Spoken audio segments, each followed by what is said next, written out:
Bagaimana menara siarnya, Man?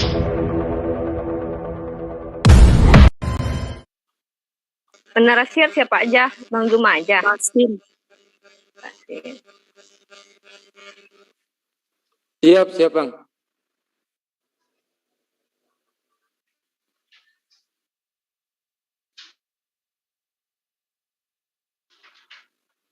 Oke, kamera on action.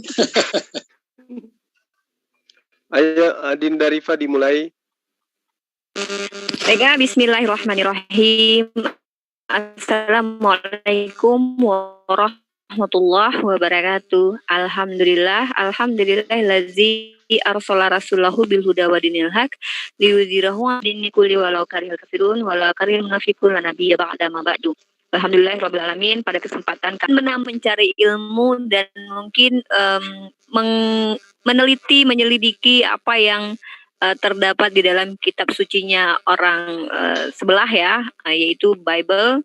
Ada beberapa hal yang harus kita bahas kali ini, ikhwan fillah rahimahullah. Dan mungkin nanti buat yang non muslim bisa naik ke Zoom untuk memberikan penjelasan kepada kami agar kami tidak gagal paham tentang apa yang kami dapati di dalam Bible gitu. Nah, mungkin yang lebih jelasnya lagi ya, ikhwan fillah yang ada di live comment juga, mungkin Bang Zuma bisa menjelaskan sedikit kira-kira apa sih yang ditemukan setelah membaca Bible, Bang Zuma. Mungkin kita serahkan dulu kepada Bang Zuma untuk menyampaikan apa yang harus disampaikan. Waktu dan tempat kepada Bang Zulkifli M. Abbas kami persilakan. Silakan Bang Zuma. Baik, bismillahirrahmanirrahim. Assalamualaikum warahmatullahi wabarakatuh, sahabat-sahabat sekalian yang ada di room kita ya pada sore hari ini, dan juga sahabat-sahabat netizen di kolom komentar di beberapa channel muslim yang menjadi wadah edukasi kepada umat untuk menyampaikan sebuah kebenaran dan risalah kebenaran, di mana kajian-kajian kristolog adalah merupakan sesuatu yang sifatnya rukun di dalam ajaran agama Islam. Tema kita pada sore hari ini adalah terkait dengan apa yang kemudian menjadi tanda tanya besar di dalam benak para kristolog tentang oknum yang kemudian melakukan satu tindakan yang sifatnya boleh dikatakan sebagai langkah untuk menyelamatkan diri, tapi hal ini ternyata tidak berhasil karena toh dia ternyata ada yang mengalami penangkapan dan penyaliban. Kali ini kita akan mencari titik kebenaran daripada apa yang tertuang di dalam Yohanes 13 ayat 4 ya, dan juga yang ada di dalam Markus 14 ayat 52. Tetapi ia melepaskan kainnya dan lari dengan telanjang. Nah, ini yang mau kita kaji. Siapa laki-laki yang begitu percaya diri melepaskan kainnya lalu lari dengan telanjang, padahal dia bukan anak-anak, melainkan dia adalah orang dewasa. Dan kalau dikatakan bahwa ada seorang laki-laki dewasa lari dengan telanjang, ya maka muncul pertanyaan, apa yang menyebabkan orang ini lari dan kenapa dia harus telanjang? Kan gitu ya? Iya, betul sekali. Dan juga Bang Zuma, sedikit saya tambahi, kenapa kita membahas hal ini ya? Karena ini berkaitan dengan penyalipan Yesus ya Bang Zuma ya. Hal ini terjadi ketika Yesus hendak ditangkap. Betul Bang Zuma? Betul. Nah, itu yang akan kita coba untuk pelajari. Silakan lanjutkan Bang Zuma. Baik, di dalam materi ini ya, saya hanya ingin mengatakan bahwa apa yang kemudian kita bisa lihat di dalam kutipan kitab Markus ya, Markus 14 ayat 51 ayat 52 ini perlu pendalaman materi dan juga pemahaman terhadap dalil yang ada di dalam Gospel Markus ini. Jadi kitab Gospel itu, saya jelaskan sedikit ya, itu adalah merupakan tulisan-tulisan dari zaman di mana tulisan ini adalah sebuah karya tulis yang dituliskan sesudah Yesus itu naik ke langit, ya, yang kemudian dicatat oleh pengikut Yesus menurut teman-teman dari Kristen. Yang dicatat kemudian adalah pengalaman Yesus di dunia, dan tentu pengalaman ini memiliki proses di mana dia diceritakan dari lahir, kemudian sampai kepada penyaliban dan kenaikannya lagi terangkat ke langit lah. Kita tidak bisa mengatakan ke surga karena terjemahan yang ada di Indonesia itu keliru, bukan surga tapi di langit. Nah, di dalam Gospel Markus ada 2 kalimat setidaknya ya yang sangat menarik untuk kita uji atau kita teliti dengan baik. Kalimat itu seperti yang tertuang tadi ya di dalam dalil yang saya katakan, Markus berapa? Markus 14 ayat 52. Saya share screen ya, Bang. Boleh. Saya share screen ya. Oh, sebelumnya boleh. ini suara headset saya noise nggak? Noise. Bunyi Enggak. dikit. Oh, itu bukan saya. Oke, siap-siap. Ini saya share screen. Oke, saya share screen aja.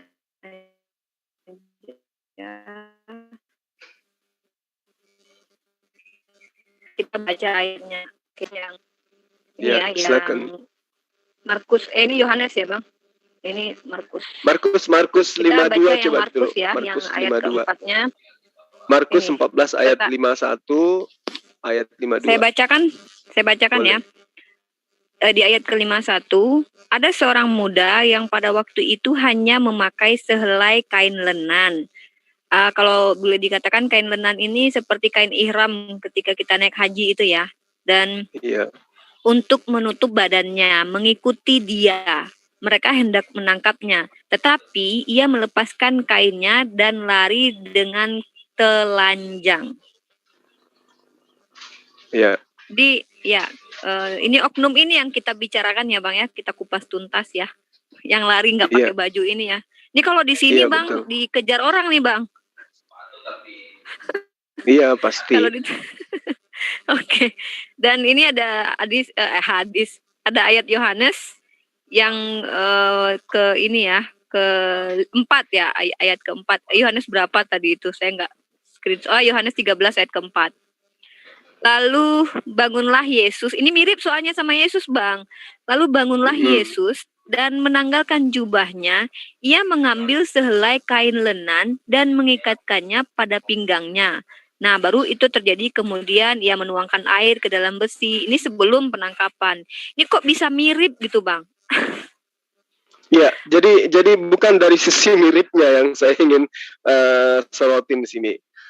Tetapi saya hanya ingin mengatakan bahwa dunia dalam hal ini tempat kita hidup sebagai habitat kita itu seringkali disuguhkan dengan penampakan pertunjukan film di mana di situ mengait-ngaitkan tentang Yesus, lalu kemudian terjadi penangkapan, lalu kemudian ada murid-muridnya, lalu kemudian ada yang oknum yang ditengarai naik ke surga kan gitu. Yang lucu kemudian ini tidak ada penggambaran, tidak ada scene di mana menceritakan di dalamnya tentang seorang pemuda yang lari bertelanjang gitu loh. Benar nggak? Pernah kan kita nonton film-film tentang kebangkitan Yesus, ya, atau penangkapan Yesus, tapi kita tidak pernah menemukan adanya adegan di mana ada sosok laki-laki yang telanjang lari, kan gitu ya. Nah, saya tidak mau berspekulasi mengenai sosok anak muda tersebut. Dan itu yang lihat. Iya, betul. Bahkan dituliskan di dalam kitab suci kan, yang mereka anggap suci kan gitu. Harusnya dilengkapi, jangan dipotong-potong itu cerita. Nah,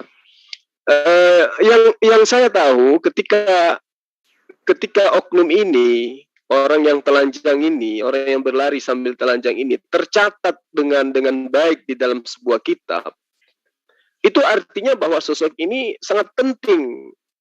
Ya, ada hubungan erat antara sosok pemuda yang lari telanjang bulat ini, ya, dengan proses penggambaran dari penangkapan Yesus ya, yang kemudian dianggap sebagai Tuhan yang datang untuk menebus dosa manusia, kan gitu ya.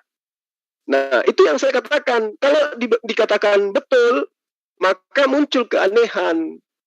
Kenapa muncul keanehan? Ketika mereka membuat sebuah drama tentang Natal, membuat sebuah pementasan tentang cerita-cerita Yesus, itu tidak pernah kita melihat adanya adegan seorang laki-laki telanjang bulat lari, kan gitu ya. Nah, dari ayat ini, Ya, betul.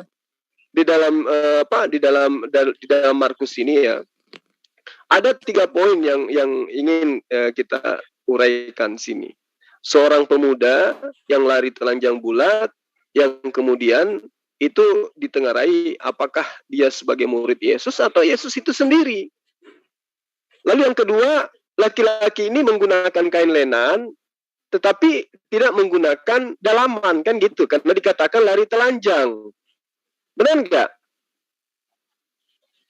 Ya. Jadi poin ketiganya itu adalah laki-laki ini, ya karena dia tidak memakai dalaman, berarti dia lari dalam keadaan bugil, kan gitu ya.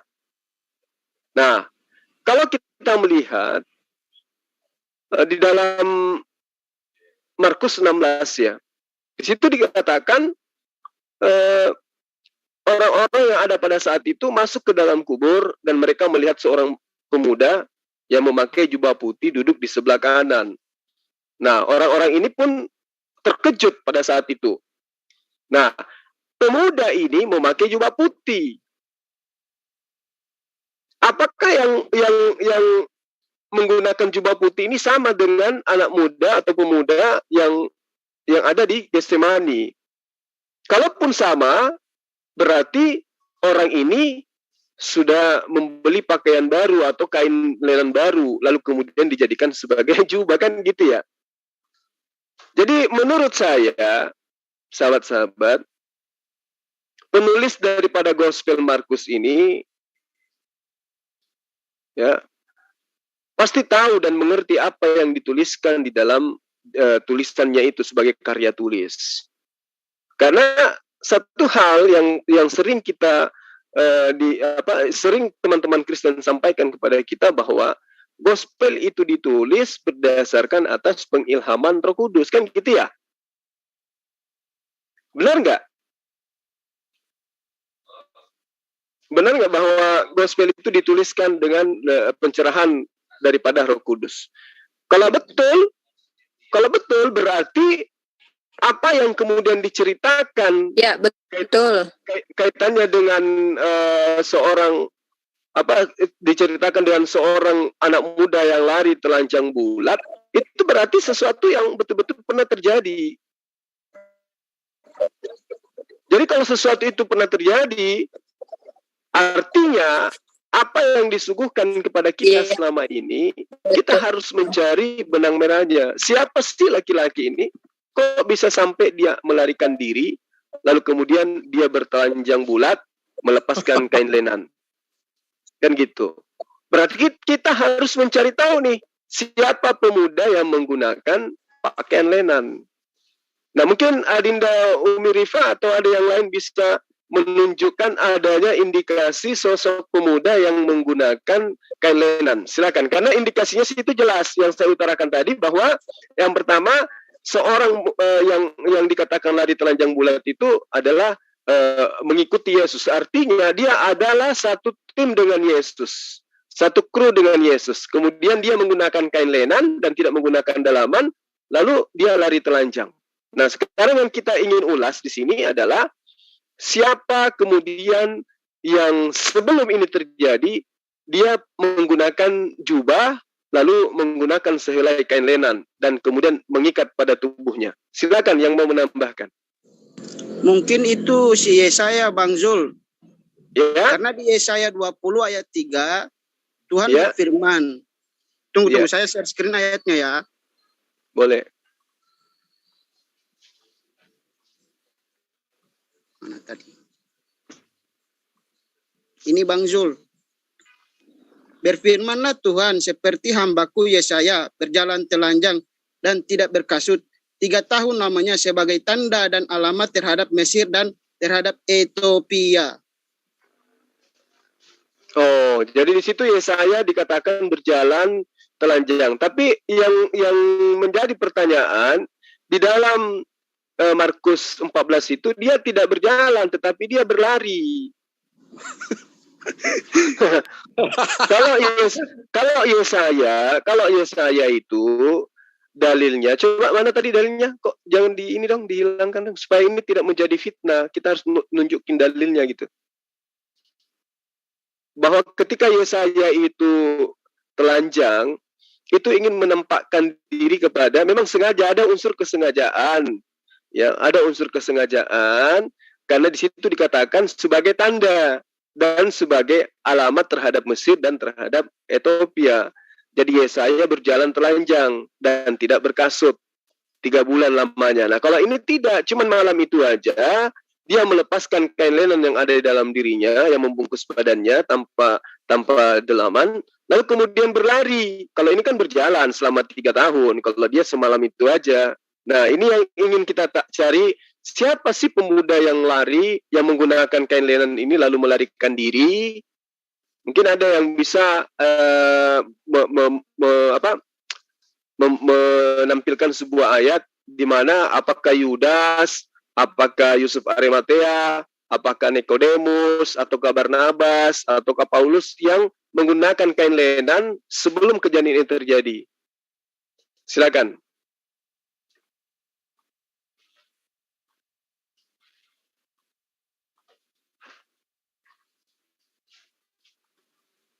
Mana Unirita?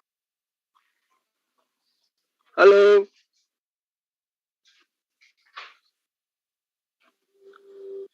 Adinda Ripanya mana ya? Cuma teruskan, kayaknya Uni gangguan signal mungkin. Oke. Jadi kalau di dalam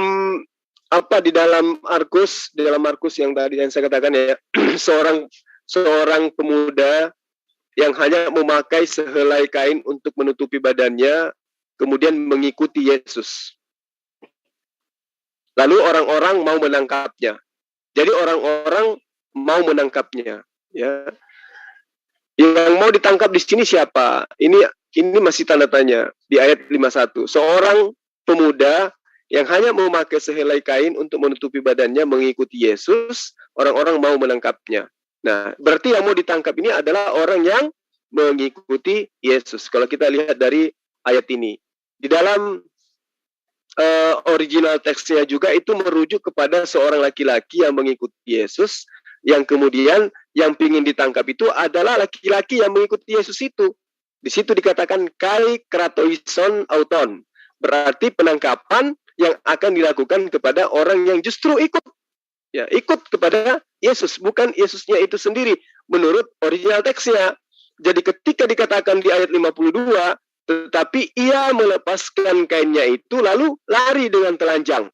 Nah, ada yang mengatakan bahwa yang lari dengan telanjang itu adalah muridnya. Gitu loh. Tetapi ketika kita melakukan analisa yang sangat sederhana, maka tidak pernah kita menemukan adanya murid yang menggunakan kain lenan seperti yang digunakan oleh oknum yang kemudian lari telanjang. Ternyata sahabat-sahabat sekalian, di dalam kitab Yohanes 13 ayat 4, di situ sangat jelas dikatakan bahwa lalu bangunlah Yesus dan menanggalkan jubahnya. Lalu dia mengambil sehelai kain lenan dan mengikatkannya ke pinggangnya. Nah, dari ayat ini sudah terbukti bahwa yang menggunakan kain lenan itu adalah Yesus. Betul nggak? Dalil ini mengatakan dengan jelas bahwa yang menggunakan kain lenan itu adalah Yesus itu sendiri. Lalu bangunlah Yesus dan menanggalkan jubahnya, dan ia mengambil sehelai kain lenan dan mengikatkannya di pinggangnya. Ini kejadian sebelum penangkapan. Ini kejadian sebelum penangkapan, tapi sudah mendekati masa-masa penangkapan. Nah, lalu kemudian di dalam Markus 14 yang tadi, ayat 52, ayat 51, ayat 52, di situ dikatakan tetapi dia melepaskan kainnya itu lalu lari telanjang. Nah, di situ dikatakan di ayat 51 seorang pemuda yang hanya memakai kain lenan ya untuk menutupi badannya. Ya kan? Di ayat ke-52 laki-laki ini yang menggunakan kain lenan untuk menutupi badannya itu lari telanjang bulat. Sementara di dalam Yohanes 13 ayat 4 di situ dikatakan bangunlah Yesus dan menanggalkan jubahnya, berarti pakaiannya yang lain, kain-kain yang ada di badannya yang lain berupa jubah itu dilepaskan semuanya. Lalu kemudian dia mengambil sehelai kain lenan untuk mengikat di pinggangnya, di badannya. Tentu seorang laki-laki ketika dia menggunakan semacam kain di mana dia tidak menggunakan pakaian dalaman, maka yang ditutupi bukan dada, tetapi bagian pusat ke bawah.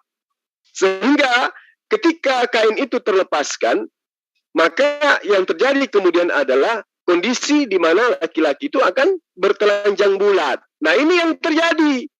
Jadi Yesus menanggalkan jubahnya, melepaskan jubahnya, lalu untuk menggantikan jubahnya, dia mengambil kain lenan untuk menutupi pinggangnya, bagian pinggang maksudnya. Jadi ambil itu untuk menutupi pinggangnya. Nah, pada saat proses penangkapan terjadi sesuatu kronologis yang sangat jelas. Seorang pemuda yang hanya menggunakan kain lenan menutupi badannya lari. Dengan cara sebelum lari dia melepaskan kain lenannya. Lalu dia meninggalkan orang-orang yang ada pada saat itu dengan keadaan telanjang bulat. Nah, siapa yang kemudian menggunakan kain lenan? Yesus. Yesus. Berarti yang lari telanjang bulat adalah Yesus. Ini menarik ini. Ya,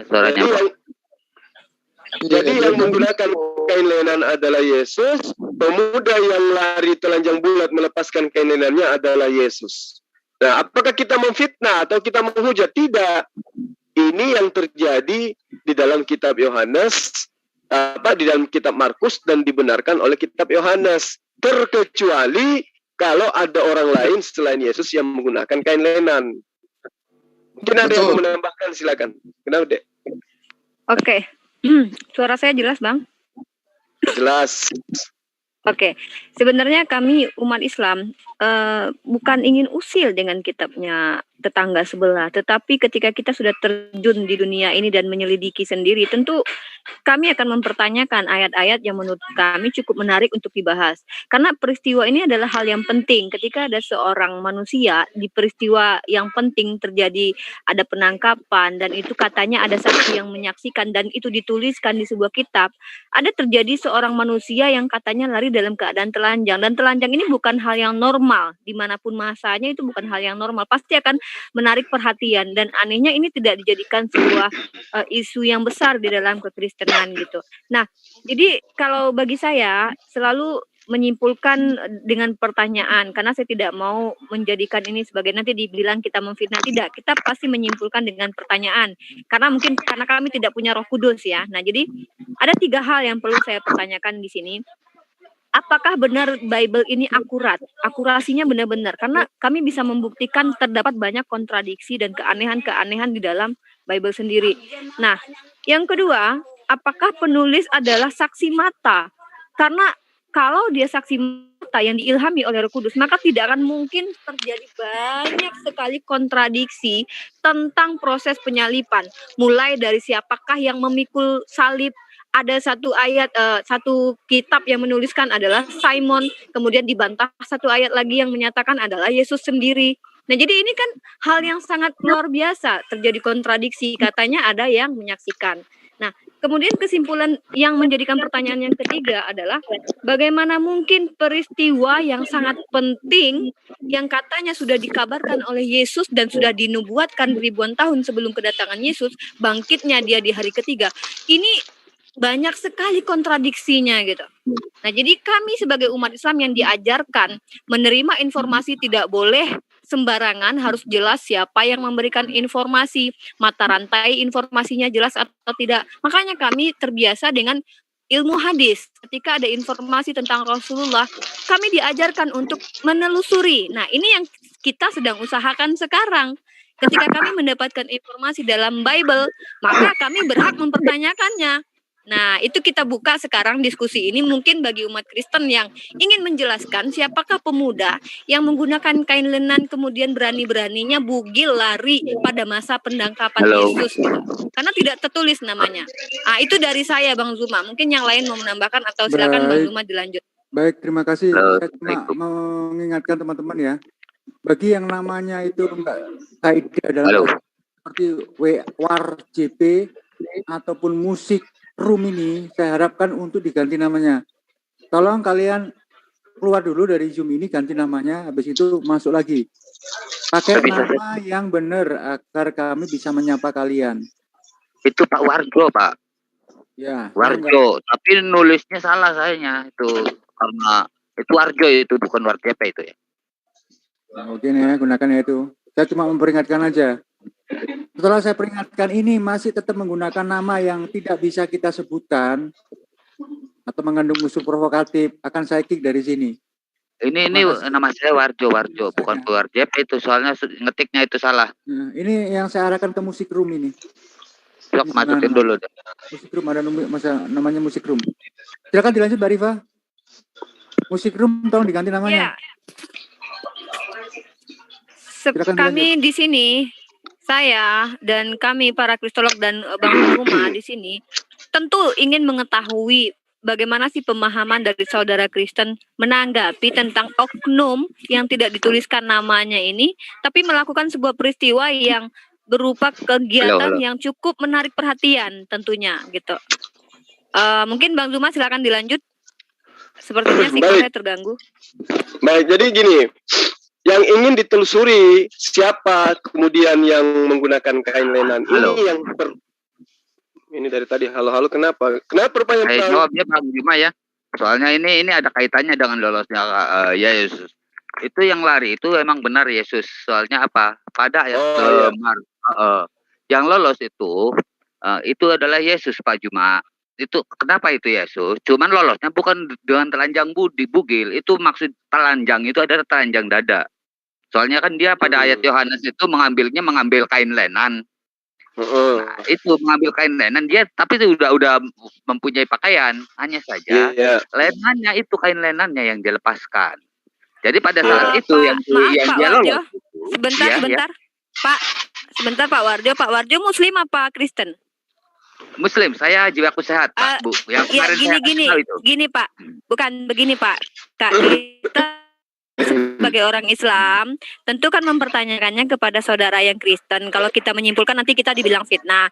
Jadi kita menunggu saudara Kristen mungkin yang ingin menjelaskan, dan kami tentu mempertanyakan hal ini. Jadi kalau saya dan Bang Zuma tidak akan menyimpulkan, tapi arahnya kan memang ke Yesus. Kita berharap mungkin ada saudara Kristen yang di luar sana tertarik dengan menjawab karena ini dianggap sebuah kebenaran, silakan dijawab, mungkin bisa naik ke Zoom gitu. Mungkin dilanjutkan dulu Bang Zuma, nanti kalau selesai Bang Zuma ada yang mau bicara silakan, jangan diserobot dulu. Ketika Bang Zuma katakan ada yang menambahkan, nanti silakan biar kita kondusif. Silakan Bang Zuma dilanjut. Oke, baik. Maaf ya Bang ya, saya tambah sedikit, nanti Abang punya sesi untuk menerangkan itu. Jadi gini,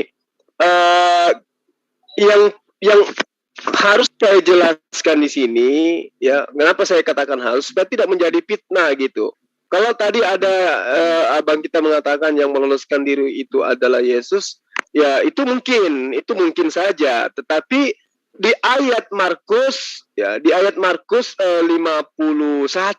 ya, di situ dikatakan seorang pemuda yang hanya memakai sehelai kain lenan menutupi badannya mengikuti Yesus.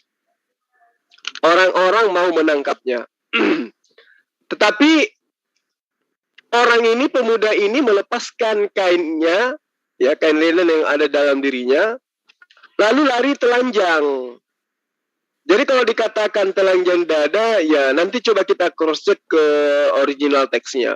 Karena kalau saya lihat di dalam terjemahan lain itu memang hanya dikatakan lari dengan telanjang. Sementara kalau kita merujuk ke Yohanes 13 ayat 4, di situ dikatakan bangunlah Yesus dan menanggalkan jubahnya. Ia mengambil sehelai kain yang mengikatnya dan mengikatnya di pinggangnya. Berarti yang ditutupi di sini bukan dadanya, Bang, tapi yang ditutupi di sini adalah pinggangnya. Lalu dalil dari Markus itu lari telanjang. Nah, dari tadi ini sudah lari, kalau mengatakan jubah dilepas dan kain lenan difungsikan untuk mengikat pinggang, dalam keadaan telanjang. Sementara di dalam Markus 14, tetapi ia melepaskan kainnya itu berarti kain yang menutupi pinggang, bukan dada.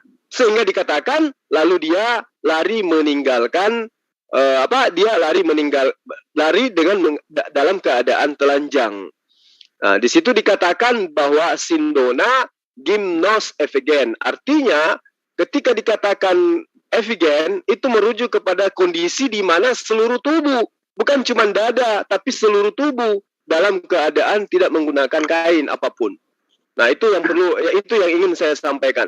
Kemudian, kalau kita merujuk kepada Markus 14, ayat 51, ayat 52, ayat 51-nya di situ mengatakan ada yang mengikuti Yesus. Ada yang mengikuti Yesus dari belakang. Ya, seorang muda yang hanya memakai sehelai kain untuk menutupi badannya mengikuti Yesus. Jadi di dalil ini tolong diserap apa yang saya katakan, kemudian nanti disanggah kalau saya keliru. Seorang pemuda yang hanya menggunakan sehelai kain untuk menutupi badannya mengikuti Yesus. Berarti Yesus berada di depan. Kemudian di belakangnya ada seorang pemuda yang menggunakan kain lenan. Artinya penulis Markus mengatakan yang di depan itu adalah Yesus, yang di belakang adalah murid Yesus yang menggunakan kain lenan, kan gitu ya. Sementara di Yohanes yang menggunakan kain lenan itu adalah Yesusnya, bukan muridnya. Nah, sekarang pertanyaannya, apakah ini sesuatu yang salah atau seperti apa adanya? Kok bisa yang menggunakan kain lenan adalah Yesus, yang ikut di belakang menggunakan kain lenan justru adalah muridnya?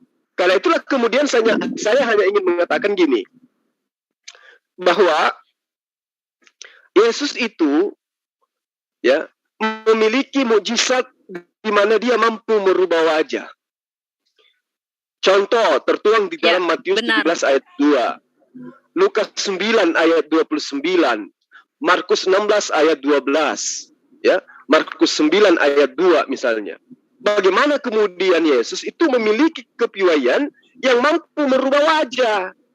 Artinya gini, wajah yang berubah, tetapi kain lenan tidak mungkin berubah. Kain lenan tidak mungkin berpindah ke orang lain.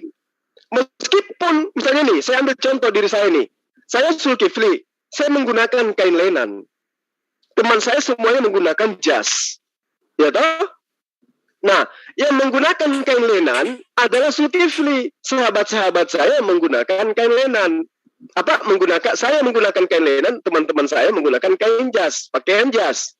Nah, ketika kemudian berjalan proses, tiba-tiba saya yang Zulkifli ya menggunakan jas. Lalu kemudian teman saya menggunakan kain lenan. Maka yang menjadi pertanyaan kemudian, manakah saya yang sesungguhnya gitu loh? Manakah saya yang sesungguhnya? Kalau yang mau ditangkap adalah saya, mau saya pakaian lenan, mau saya pakai jas, kalau saya memang yang mau ditangkap, maka apapun pakaian saya kemudian saya akan melarikan diri. Itu pertama. Kemudian yang kedua,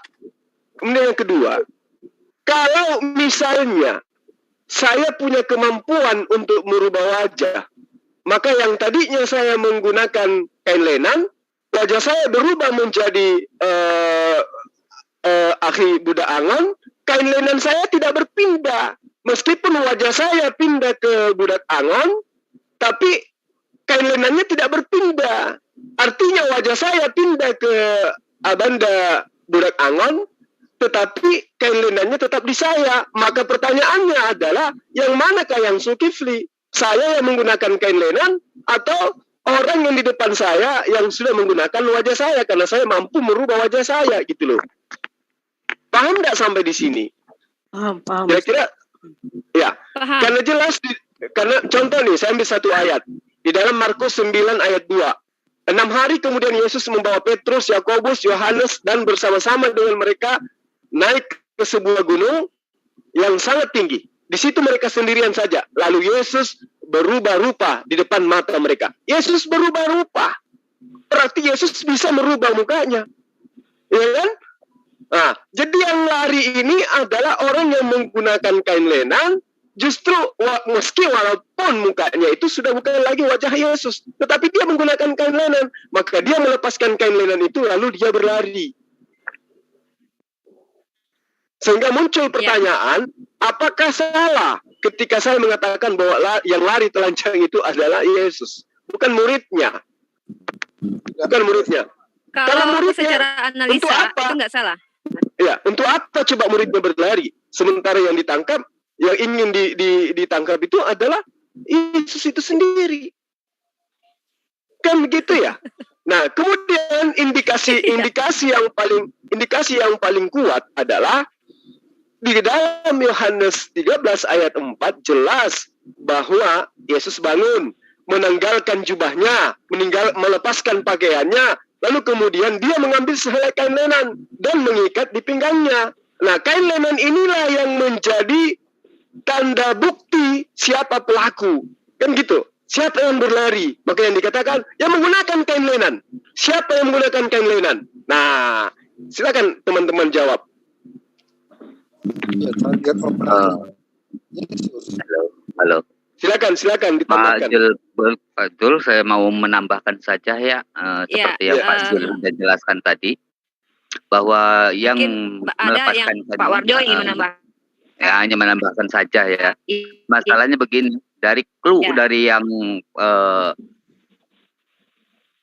dari clue lalu semua murid meninggalkan dia itu tidak disebutkan untuk mengatakan bahwa dia itu adalah Yesus. Dia itu adalah dia yang tertangkap, dia yang menyerahkan.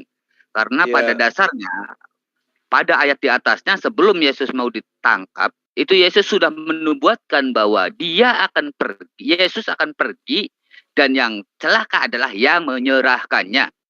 Jadi dia yang dimaksud pada ayat Markus, Matius, Lukas yang lari, dia yang tertangkap itu adalah dia bukan Yesus. Sebab apa? Pada clue awalnya Matius, Markus, Lukas sudah menjelaskan bahwa Yesus akan pergi dan yang tertangkap adalah yang menyerahkannya. Sementara clue-nya sudah jelas. Artinya bahwa dia yang dimaksud adalah dia yang tertangkap, bukan dia Yesus. Sebab clue awalnya dari Matius, Markus, Lukas semuanya menyatakan, menubuatkan bahwa Yesus pergi dan yang tertangkap adalah yang menyerahkannya. Artinya proses terjadinya salah tangkap antara Yesus dengan yang menyerahkan adalah saat proses itu serah menyerahkan, terjadinya perubahan rupa wajah antara Yudas dengan Yesus adalah terjadinya saat Yudas memberi kode kepada pasukan Romawi bahwa yang saya cium itulah Yesus. Itulah terjadinya perubahan wajah antara Yudas dengan Yesus. Ya. Makanya pada saat terjadinya penangkapan, Yesus yang ditangkap, dia bertanya, mengapa kamu membawa pentung? Padahal sangkamu aku ini penyamun. Maka kamu datang lengkap dengan pedang menangkap aku. Makanya mereka Yesus yang ditangkap itu bertanya seperti itu. Sebab merasa bahwa bukan dia. Pada akhirnya yang tertangkap adalah yang diserupakan. Nah, masalahnya larinya kemana? Menurut versi saya yang saya teliti, Pak Juma ya, larinya kemana ini? Seorang pemuda ini, dia lari menuju ke kampung Emos, Pak Juma. Iya. Ke kampung Emos itu letak silahkan dibuka di Lukas ayat 24. Lukas 24 pasal 24 ayat 13 sampai 23. Larinya kemana itu? Yesus yang melepaskan kain lenannya. Nah, itu terjadi saat setelah Yesus lari dengan telanjang itu. Saya bacakan ayatnya. Pada hari itu juga, mengapa ayat itu tidak mengapa Yesus tidak diceritakan pada ayat Markus, Lukas, Yohanes pada saat kejadian? Karena yang pencerita sedang menceritakan kejadian proses terjadinya Yesus palsu tertangkap, Pak. Jadi tidak bisa menceritakan kejadian yang sama dalam proses waktu yang sama. Sementara dua oknum yang berbeda. Jadi alur cerita itu terpecah. Terpecah kemana? Yang satu semuanya menceritakan ke hal yang Yesus palsu yang tertangkap, yang diserupakan. Sementara Yesus yang melarikan diri, ceritanya ternyata tidak diceritakan. Dan ternyata setelah saya teliti, larinya Yesus itu, larinya adalah menuju kampung Emaus, yaitu pada ayat Lukas pasal 24 ayat 13 sampai ayat 23. Saya bunyikan, saya bacakan suaranya, ininya ayatnya. Pada hari itu juga, dua orang dari murid-murid Yesus, jadi setelah lari itu, pada hari itu juga, kelanjutan ceritanya dari Markus ayat 14, Markus 14 ayat 52, setelah dia melepaskan kain lenanya dan lari dan telanjang, maka lanjutan ini ceritanya adalah ke Lukas ayat 24 ke 13. Pada hari itu juga, dua orang murid-murid Yesus pergi ke sebuah kampung bernama Emaus, yang terletak kira-kira 7 mil jauhnya dari Yerusalem. Dan mereka bercakap-cakap tentang segala sesuatu yang telah terjadi. Ketika mereka sedang bercakap-cakap dan bertukar pikiran, datanglah Yesus sendiri mendekati mereka, lalu berjalan bersama-sama dengan mereka. Tetapi ada sesuatu yang menghalangi mata mereka sehingga mereka tidak mengenali dia, tidak mengenali Yesus. Yesus berkata kepada mereka, "Apakah yang kamu percakapkan sementara kamu sedang berjalan?" Maka mereka dengan muka muram, seorang dari mereka bernama Kleopas menjawab, "Adakah engkau satu-satunya orang asing di Yerusalem yang tidak tahu apa yang terjadi di situ pada hari-hari belakangan ini?" Katanya kepada mereka, "Apakah itu?"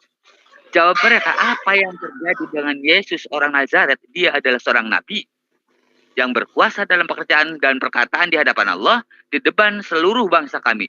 Tetapi imam-imam kepala dan pemimpin-pemimpin kami telah menyerahkan dia untuk dihukum mati, dan mereka telah menyalibkannya. Padahal kami dahulu mengharapkan bahwa dialah yang datang untuk membebaskan bangsa Israel. Tetapi sementara itu telah lewat 3 hari sejak semuanya itu terjadi." Semuanya itu terjadi maksudnya apa? Semuanya pembicaraan antara Kleopas dengan Yesus sejak 3 hari sejak pembicaraan antara Kleopas dengan Yesus, semua maka mereka melihat kuburan ternyata sudah tidak ada mayatnya.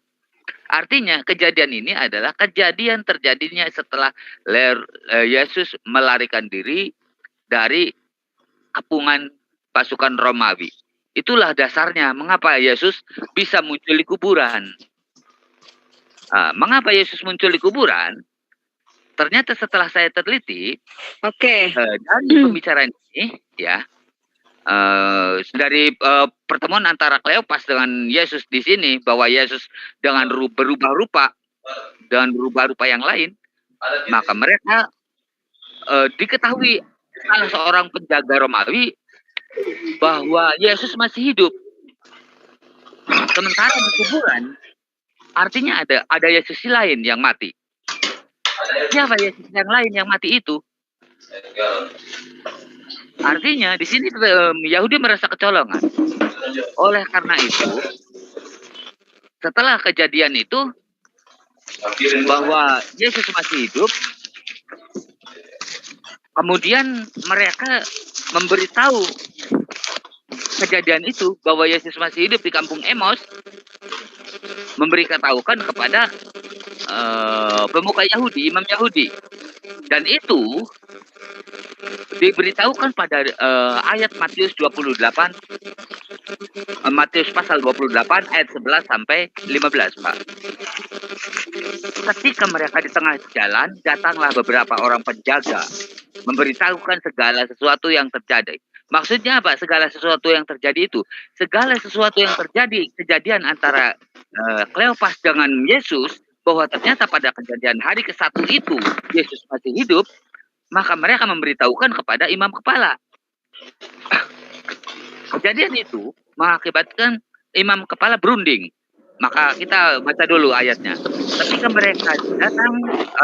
mereka di tengah jalan, datanglah beberapa orang dari penjaga kota dan memberitahukan segala sesuatu kepada imam kepala. Dan sesudah berunding dengan tua-tua, mereka mengambil keputusan lalu memberikan sejumlah uang besar kepada serdadu itu dan berkata, kamu harus mengatakan Pak Warjo, ya. Maaf dulu Pak Warjo, ya karena kita kan juga ini maksudnya biar nggak terlalu panjang, kita fokus ke siapa sih pemuda yang lari dalam keadaan bugil, biar kita maksudnya nggak lebar. Jadi kalau kita memiliki analisa, bukan cuma Pak Warjo, saya rasa umat Islam yang sudah terjun ke dunia kristologi pasti memiliki analisa masing-masing. Bahkan ulama kita pun kan memiliki tafsiran berbeda tentang hal ini. Kan itu kan hanya analisa kita dan kita bisa dibenarkan kalau memang menggunakan fakta-fakta, data-data dan dalil, silahkan saja gitu. Tapi kembali lagi bagi siapa saja yang mungkin ya dari pihak seberang yang ingin menjelaskan siapa sih oknum yang menggunakan kain lenan ini dan tiba-tiba lari telanjang. Padahal anehnya seperti yang dikatakan Bang Zuma, kenapa dia lari telanjang? Bukankah yang harus dikejar dan disasa atau yang ingin disalib itu adalah Yesus? Kenapa dia lari? Jadi kayak ada orang aneh yang tidak menjadi tujuan penangkapan tapi dia lari gitu. Ini kan aneh gitu. Iya, memang itu. Tapi jawaban dari pertanyaan ini yang tadi intinya sudah jelas terjawab bahwa seorang pemuda yang lari dengan telanjang itu ternyata adalah Yesus dan melarikan diri ke kampung Emos. Itu aja yang saya sudah jelas. Maksud saya kan begini, kita kan tidak mau dibilang memfitnah. Kan saya bilang gitu, kalau kita pakai perspektif kita umat Islam kan pasti mereka kan menolak. Maksudnya mungkin di live comment ada yang Mbak Rifa bisa diperbaiki dulu mic-nya kemerosok. Oke. Ini saya nggak pakai handset. Minta mungkin signalnya. Kemerosok banget di sini. Silakan Mas Zulkifli sambil menunggu Mbak Rifa memperbaiki mic-nya. Boleh. Saya nggak pakai headset ini Bang. Iya, makanya ini saya mau saya istilahnya bertukar cerita dengan Pak Ustadz Jul. Mengapa? Karena saya melakukan penelitian ini sudah 10 tahun melakukan penelitian ini mengenai lolosnya Yesus kemana, larinya kemana, dan mengapa munculnya di kuburan. Semestinya kalau seandainya Yesus sudah lolos, nggak usah tidak perlulah dirasa untuk muncul di kuburan. Tapi tanpa alasan kita tidak akan bisa menjawab tuduhan mereka. Untuk apa Yesus muncul di kuburan begitu, Pak Ujil? Ya, benar sekali karena memang di dalam original teksnya juga itu tidak menyebut nama, Bang.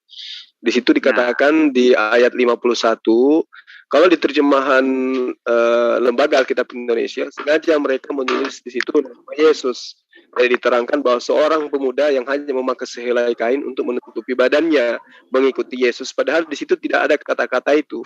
Di dalam original teksnya itu tidak ada kata bahwa merujuk kepada Yesus, tetapi merujuk kepada auto. Auto itu artinya seorang laki-laki dewasa gitu loh. Dia tidak merujuk kepada oknum, tidak mengatakan bahwa namanya Yesus, tidak. Ketika dikatakan kaeneanekos, senekolotaite, ini artinya merujuk kepada siapa? Auto ini adalah seorang laki-laki dewasa. Jadi siapa dia? Ya kita tidak tahu. Yang pastinya bahwa ada sosok di belakangnya dia yang kemudian menggunakan kain lenan. Peribet blenos, sindone, evi, gimnau. Lalu kemudian dikatakan kai keratoisan auton. Artinya merujuk kepada seorang laki-laki ini yang tadi yang mengikut kepada laki-laki yang ada di depannya. Nah, yang menggunakan kain lenan adalah yang berada di belakang. Itulah yang kemudian yang melarikan diri. Yang melarikan dirilah inilah yang dikatakan orang yang melepaskan kain lenannya lalu kemudian dia berlari dalam keadaan telanjang. Gimnos evigen, lari tanpa pakaian, artinya bugil. Nah, ini yang mau dicari tahu, siapa laki-laki yang bugil yang menggunakan kain lenan ini. Nah, lalu kemudian kaitannya dengan Pulau Emos, betul. Di situ kemudian murid-murid Yesus itu terheran-heran. Kok orang ini masih ada gitu loh. Bukannya dia sudah dibunuh, bukannya dia sudah ditangkap, bukannya dia sudah dikubur, kok bisa dia muncul di sini? Jadi apa yang Abang katakan itu sudah jelas sekali kemunculannya dia di Taman Getsemani, di pemakaman, kemudian muncul di murid-muridnya. Ini bukti bahwa seorang laki-laki yang kemudian lari pada saat penangkapan sosok yang ditengarai Yesus, yang tadinya dicium ketika dia ingin menunjukkan kepada prajurit Romawi bahwa dialah Yesus. Disitulah kemudian apa yang dimiliki Yesus berupa mujizat, kemampuan untuk bertukar wajah, kemampuan untuk merubah wajah, itu sangat jelas. Nah, terkait dengan ini Al-Quran sudah menerangkan lebih jauh bahwa yang mereka tangkap, yang mereka bunuh itu adalah orang yang diserupakan. Nah, orang yang diserupakan. Artinya, kalau kita secara kritis ingin meneliti daripada apa yang tertuang di dalam Markus 14 ayat 51, ayat 52 dan Yohanes 13 ayat 4, maka tidak lain dan tidak bukan kesimpulan kita untuk sementara adalah Yesus Kristus pada saat penangkapan lepaskan kain lenan tanpa malu-malu, lari telanjang bulat. Itu, silakan tanggapin. Pak Zuma, ini ada mungkin sambil kita sharing saja ya. Soalnya saya juga sambil meneliti ini, mungkin penelitian saya yang keliru atau bagaimana, atau mungkin juga salah satu dari kita yang mungkin yang ada yang benar begitu ya. Jadi pada intinya begini, setelah lolosnya Yesus, maka akan timbul pertanyaan, kemana mayat Yudas? Pasti mereka akan bertanya begitu. Maka saya akan menunjukkan pada mereka, mayat Yudas itu di mana? Mayat Yudas sebenarnya pada hari ke-1 itu masih ada di kuburan. Pada hari ke-1.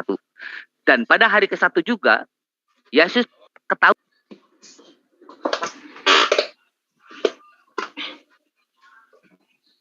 Halo. Halo, Bang Parjo. Diculik Roh Kudus mungkin? Bang Parjo. Boleh saya menanggapi? Halo. Ya. Tadi suaranya putus ya. Pertanyaannya begini. Kemana mayat Yudas? Kalau seandainya Yesus lolos, itu kan pasti ada timbulan pertanyaan itu. Dan kita sebagai orang muslim mestinya mengetahui sedikitnya sejarahnya agar bisa mampu menjawab pertanyaan itu. Dan mungkin dari saya mungkin yang keliru, tetapi ya saya mempunyai pemikiran, dan ini secara rasional yang benar-benar saya rasional, yang menurut saya pemikiran ini real gitu, berdasarkan ayat itu sendiri. Pertanyaannya, mayat Yudas ada di mana? Pada hari ke-1, mayat Yudas itu masih ada di kuburan. Sesuai dengan ayat bahwa Yesus itu sendiri melarikan diri ke arah kampung Emos. Nah, di kampung Emos Yesus ketahuan oleh penjaga Romawi, maka mereka memberitahukan kepada penjaga Romawi bahwa memberitahukan kepada imam Yahudi bahwa Yesus masih hidup.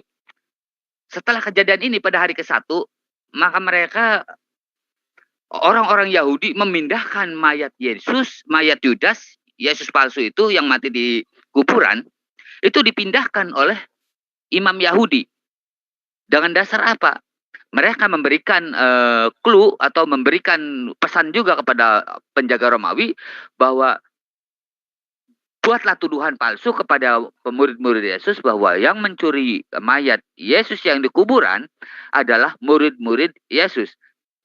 Artinya munculnya Yesus ada di kuburan itu bukan serta-merta tidak mempunyai alasan. Kemunculan Yesus adanya di kuburan itu dikarenakan dusta Mahkamah Agung di ayat 28 Matius 28 ayat pasal 28 ayat 11 sampai 15. Mereka memindahkan mayat Yudas dan dipindahkan kemana? Dan tentu saja memindahkannya ke Hakaldama. Oleh karena itu kematian Yudas adalah disebutkan tempatnya Hakaldama, tetapi sebab musababnya itu adalah alibi palsu. Karena apa? Karena mayat yang ada di kuburan itu adalah mayat Yudas yang kematiannya ada di situ. Itu adalah alibi palsu untuk menutupi kekosongan cerita dari cerita yang sebenarnya. Karena pada saat proses kejadian mestinya Yudas sudah ada, tetapi mengapa ternyata Yudas tidak ada? Oleh sebab itu kejadian Yudas bunuh diri terjadinya adalah sebelum Yesus divonis hidup atau lolos. Karena kematian Yudas adalah suatu kepastian. Nah dari situ, karena alasan bahwa Mahkamah Agung membuat cerita bahwa yang mencuri mayat itu adalah murid-murid Yesus, maka Yesus sadar betul bahwa sekarang yang terancam adalah murid-murid Yesus. Dengan terancamnya murid-murid Yesus bahwa akan dijadikan fitnah yang baru, bahwa mereka mencuri mayat Yudas yang ada dalam kuburan, maka Yesus pun muncul di kuburan. Oleh karena itu, kuburan yang ada di dalam kuburan Yesus yang di sana itu sudah terbuka. Kenapa? Karena pemuka Yahudi buru-buru memindahkan mayat Yudas yang mati, Yesus palsu itu, buru-buru dipindahkan ke tempat lain. Itulah sebabnya kuburan Yesus itu terbuka karena tidak sempat untuk menutup kuburan yang ada mayatnya itu, karena bisa jadi ketahuan kalau berlama-lama. Itulah sebabnya Yesus muncul di kuburan. Adapun kematian Yudas yang terjadi 2 kali prosesnya, itu adalah alibi palsu yang sengaja dibuat-buat. Adapun tempatnya, mayat Yudas yang dipindahkan dari dari kuburan itu memang ditempatkan di Hakaldama. Karena keduanya sama-sama menyebutkan bahwa Yudas matinya di Hakaldama sebagai tempatnya untuk menjual, membeli tanah Hakaldama.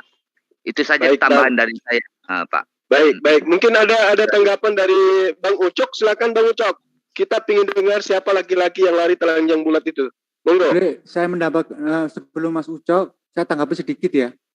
Boleh Bang Cuma? Boleh. Silakan. Iya, itu loh. Tadi pagi kan aku ngantar istriku ke pasar. Lah itu persis ceritanya. Persis. Ada orang jadi gundul fikar telanjang. Gundal gandul. Wah, ditangkap orang itu. Apakah kitab suci menceritakan seperti itu ya? Oh, kirain Bang Zulfikar yang telanjang. Enggak, aku kok itu gundal gandul loh. Ya udah terusin aja. Kebayang kalau Bang Zulfikar yang telanjang. Monggo Bang Ucok, silakan Bang Ucok. Halo, iya. Ya, silakan Bang Ucok. Terima kasih. Tadi yang ngomong sebelum saya itu Kristen apa Muslim ya? Beliau Muslim. Oh, pantasan mimpi. Komentarnya mimpi semua. Jadi pertanyaan Bang Jul, siapakah pria yang lari telanjang itu? Begitu ya? Ya, kurang lebih begitu. Iya Bang, silakan Bang. Kalau namanya memang di dalam Alkitab tidak disebutkan, tetapi dalam satu peristiwa pasti ada seseorang yang berupaya dekat dengan peristiwa tersebut. Di dalam peristiwa penangkapan Yesus, sementara murid-muridnya pergi meninggalkan Yesus, tentara Roma melihat bahwa ada pemuda yang mengikuti Yesus, tetapi di dalam kategori yang kurang tepat. Nah, pemuda ini ingin ditangkap. Kalau baca di dalam Markus 14 ayat 51, ada seorang pemuda yang pada waktu itu hanya memakai sehelai kain lenan untuk menutup badannya. Artinya ini pemuda ini mengikuti Yesus, ini bukan seperti murid-muridnya yang sudah lari. Artinya dia, kenapa sih ada terjadi ini begitu, mengikuti Yesus. Makanya dia di dalam kapasitasnya yang kurang sehat, makanya ingin ditangkap oleh tentara Roma. Bukan Yesusnya kan sudah ditangkap. Jadi baik, ini yang pengikutnya. Bang Ucok sedikit Bang, di dalam Markus 14 ayat 51 itu tidak dikatakan mengikuti Yesus, tapi mengikuti dia. Iya. Dia di sini tidak jelas siapa, karena di situ dikatakan bahwa kainoniskos, tisenekolotei, auto. Auto ini tidak merujuk kepada nama. Siapapun bisa diikuti oleh sosok yang menggunakan kain lenan gitu. Iya. Itu kan memang kata dia di sana, kalau hanya melihat itu kita tidak bisa mengerti siapa itu. Nah, tetapi puji Tuhan, Alkitab ini sungguh sangat sempurna. Kenapa? Kata dia di sana merujuk kepada Yesus. Kalau kita baca di dalam konteksnya, bahkan ayat 48, Yesus sudah berbicara kepada mereka. Lalu mengapa ini disebut kata dia tidak disebutkan namanya? Karena pada cerita itu, cerita sebelumnya, bagaimana murid-muridnya sudah pergi. Karena murid-muridnya sudah, yang sebelumnya pengikutnya, yang mengikuti dia. Sudah paham Bang Jul? Iya, paham. Tapi yang kemudian lari itu bukan yang diikutin, tapi yang mengikutin gitu loh. Iya, artinya, iya kan konteksnya sebelumnya pada ceritanya konteks ini, artinya kan ada yang mengikuti, yaitu murid-murid Yesus. Loh, bukannya di ayat sebelumnya murid-murid Yesus semua telah meninggalkan Yesus, Bang? Ya, sebelum meninggalkan kan mengikuti. Iya, tapi lebih dulu lari meninggalkan Yesus. Enggak, dengar dulu. Kan sebelum lari kan mereka kan sudah mengikuti. Kan artinya kan yang diikuti kan siapa? Yesus kan? Iya kan? Tidak dikatakan Yesus yang diikuti di situ. Jadi siapa yang diikuti murid-muridnya? Nah, orang yang mengikut ini, yang menjadi pertanyaan di sini adalah orang yang mengikut ini menggunakan kain lenan. Iya. Sementara di Yohanes 13 ayat 4 yang menggunakan kain lenan itu adalah Yesus. Nah, pertanyaannya, kalau yang mengikut Yohanes berapa? Yohanes 13 ayat 4 ya. Sorry, ayat 4. Yohanes 13 ayat 4. Oke. Di Yohanes 13 ayat 4. Di sana dikatakan apakah Yesus menggunakan kain lenan? Coba Anda baca sendiri. Nah, jadi bukan berarti setiap yang berpakaian lenan itu adalah Yesus. Ya, coba Anda tunjukkan dalil di mana murid menggunakan pakaian lenan.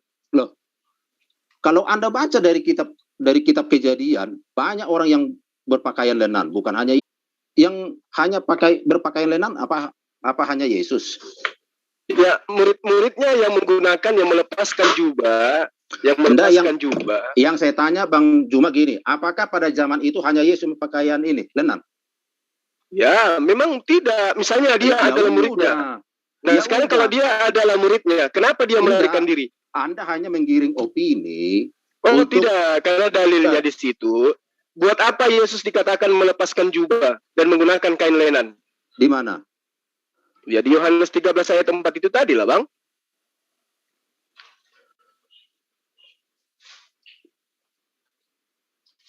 Buat apa diberitakan itu? Itu kan kaitannya dengan penangkapannya Yesus.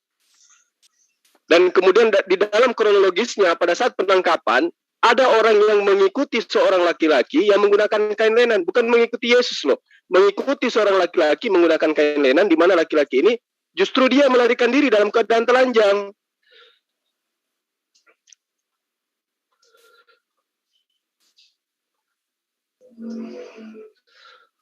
Benar nggak? Benar. Ayo, coba ditanggapi Bang. Supaya kita bisa cari tahu benang merahnya. Siapa sih laki-laki yang begitu gagah perkasa melarikan diri pakai telanjang pula tuh, acara telanjang gitu.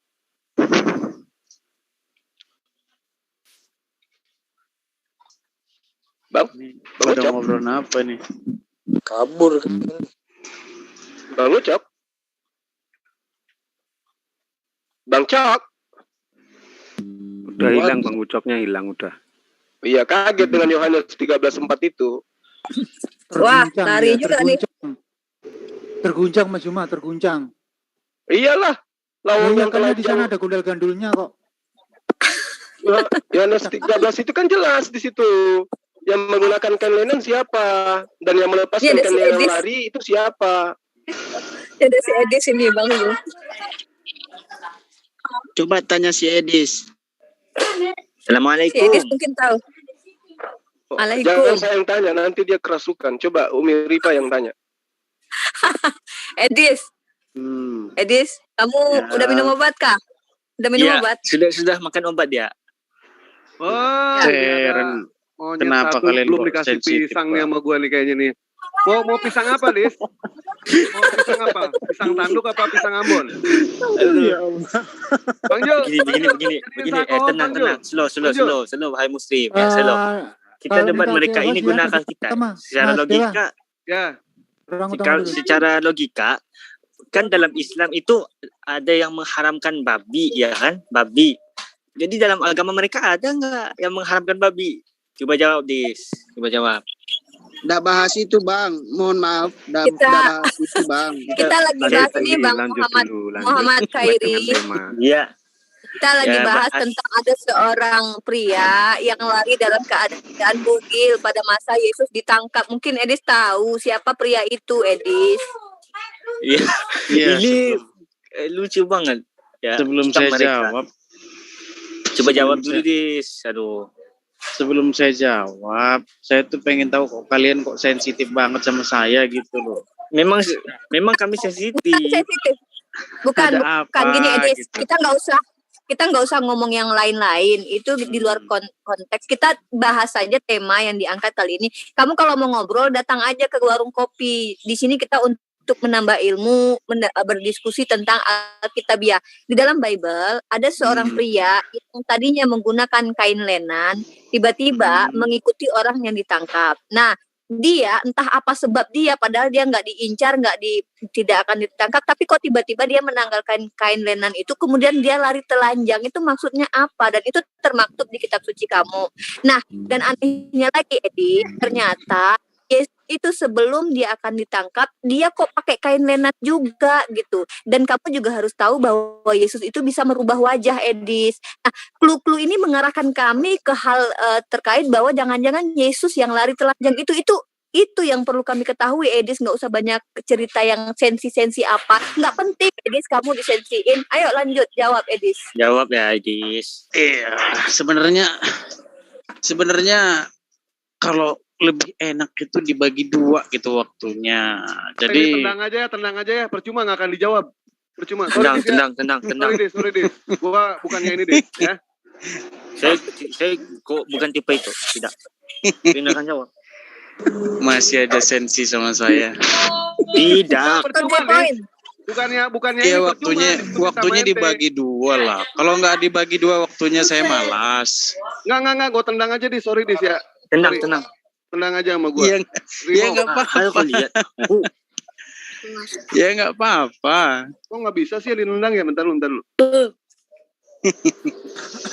Mood. Kamu punya jawaban nggak, Edis? Kamu punya jawaban? Kalau kamu punya jawaban, saya akan jawab tuntas. Gak usah lama-lama. Kita nggak punya banyak waktu ngeladenin kamu. Jadi silakan kamu jawab. Itu laki-laki itu siapa? Di dalam kitab suci, kalau ada namanya orang di pasar itu ya, itu kan ceritanya orang di pasar lagi belanja, terus akhirnya dia punya penyakit apa begitu loh. Dan akhirnya penyakit itu membawa orang tersebut itu membuka bajunya, semua dibuka. Nah, setelah dibuka, itu maaf sekali lagi saya katakan seperti buah kates kan, gundal gandul itu. Apalagi itu rimbun sekali. Lah itu di kitab suci itu gimana ceritanya begitu? Gimana mau jawab? Sudah dicukur itu apa belum? Apa sudah dikeramasi? Ada yang nge-mute saya nih loh. Ini kalau Edis nggak kasih ke Mimi Peri loh. Kami nggak butuh apa macam-macam buang-buang waktu, Edis. Saya juga punya keterbatasan waktu. Cepat. Kalau nggak bisa jawab, kita kasih ke Mimi Peri. Silakan Mimi Peri, siapa kira-kira yang lari telanjang pada masa penangkapan Yesus, padahal dia bukan jadi tersangka. Ayo dijawab. Udah itu aja. Itu kan karena pada takut mau ditangkap itu. Lah iya siapa dia? Tidak dicatat namanya di situ. Oh dijawab. Kalau dijawab nggak apa-apa. Kalau nggak dijawab. Mungkin itu Yudas Iskariot. Kamu terus itu. Tidak, Yudas tidak ada di situ. Dia kan setelah datang mencium Yesus, kemudian prajurit itu ingin menangkap Yesus. Kan Yesus mengatakan, jikalau aku yang kamu cari, biarkanlah mereka ini pergi. Nah, jadi bukan hanya laki-laki yang lari telanjang itu aja, bersama Petrus dan murid-murid yang lain tuh lari semua. Karena takut gitu loh. Mengenai nama orang itu tidak dicatat itu siapa. Jawab aja Kang Zuma. Jawab aja. Katanya Tuhan, kok takut ya? Iya. Nah, ini lagi kan. Yang takut itu mereka yang bersama dengan Yesus itu. Termasuk murid-murid Yesus dan seseorang yang diceritakan lari dengan telanjang itu tadi. Bagaimana teman-teman yang di live komen sama di kok nggak bisa nendang ya Bang Jul ya? Di sini. Bang Jul, tendang kok ini. Tendang aja. Nggak bisa ini. Ditendang ya? Tendang aja. Tenang aja. Terima kasih. Percuma. Oke, siap. Ya, tak tendang udah. Ya. Bagus, ini atas request para netizen juga. Netizen 90% saya disuruh nendang kok. Iya. Kasihan si Edis. Iya, masuk ke HMC aja. Dari 500 penonton, 490 minta ditendang itu Edis. Bayangkan. Iya. 490 orang itu. Kick Edis minta di-kick semua. Ya sudah. Ya udah, tak tendang aman. Oke, Bang Dewa sekarang masalah ini. Coba Bang Dewa, kami kan tadi sama Bang Duma udah jelaskan bahwa ada seorang pria pada masa penangkapan Yesus itu menggunakan pakaian lenan. Yesus. Dia lari. Udah. Virus gundal gandul udah tak tendang. Ya, jadi tadi ada yang mengatakan bahwa itu yang lari menggunakan kain lenan, melepaskan kain lenan itu adalah murid Yesus. Itu salah. Kenapa saya katakan salah? Karena terkadang teman-teman Kristen ini ketika kita mengambil satu ayat, dia mengatakan ambil satu perikop. Benar nggak? Benar. Nah, kalau merujuk kepada satu perikop, berarti ada sesi, ada masa, ada kronologis kejadian. Nah, kemudian di dalam Markus 14, kronologis itu terpampang dengan sangat jelas. Kita ambil di ayat 50 misalnya.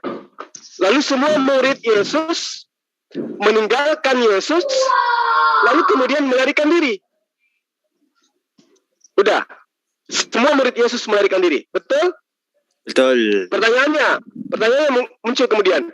Apakah pada saat terjadi penangkapan, apalagi terjadi semacam penggiringan, ya, Yesus, oknum yang ditengarai Yesus sudah ditangkap, sudah digiring, sudah dikawal, apakah di situ masih ada murid Yesus? Mungkin menurut saya tidak kan. Mungkin menurut saya. Tentu tidak, karena tadi kan sudah jelas semua murid Yesus lari meninggalkan Yesus.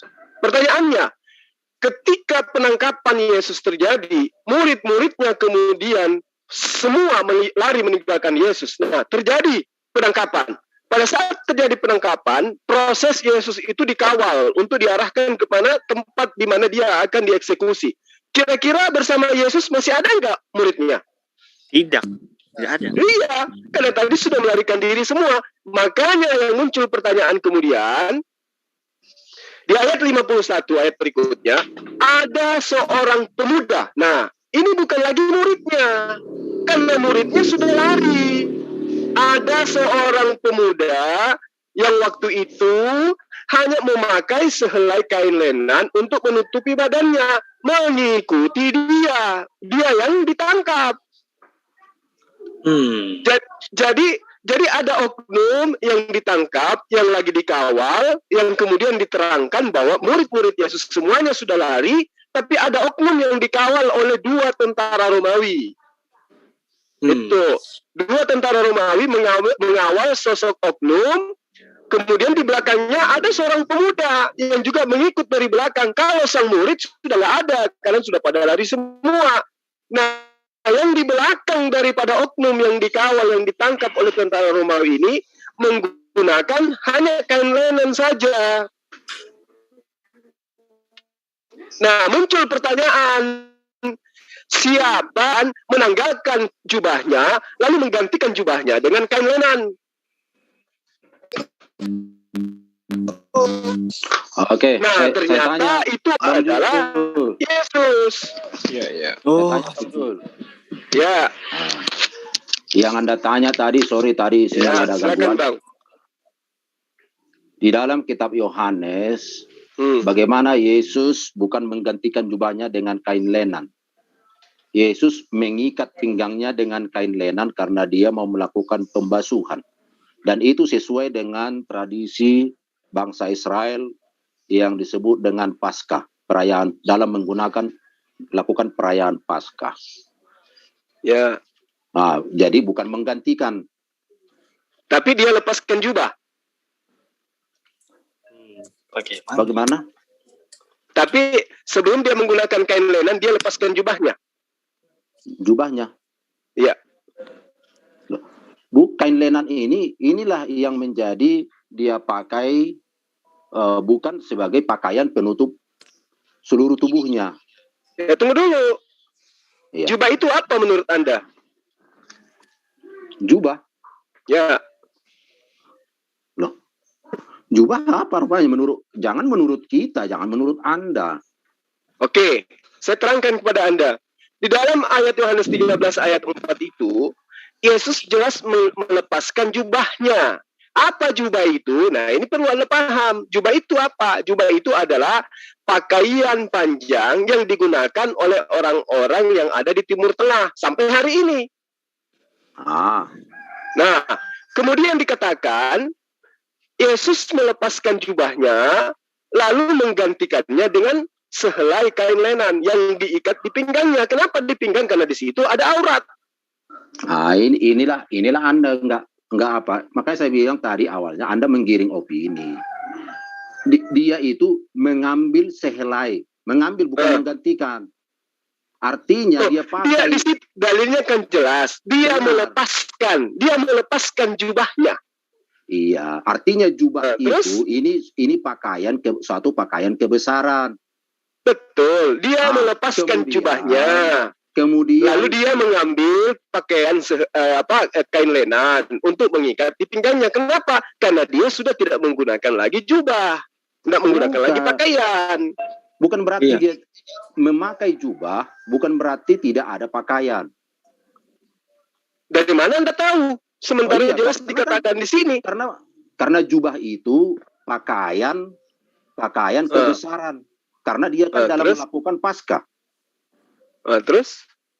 Kemudian pakaian lenan itu diikatkan ke pinggang. Artinya ada kain yang terbuat dari lenan, itu diikatkan, bukan dipakaikan.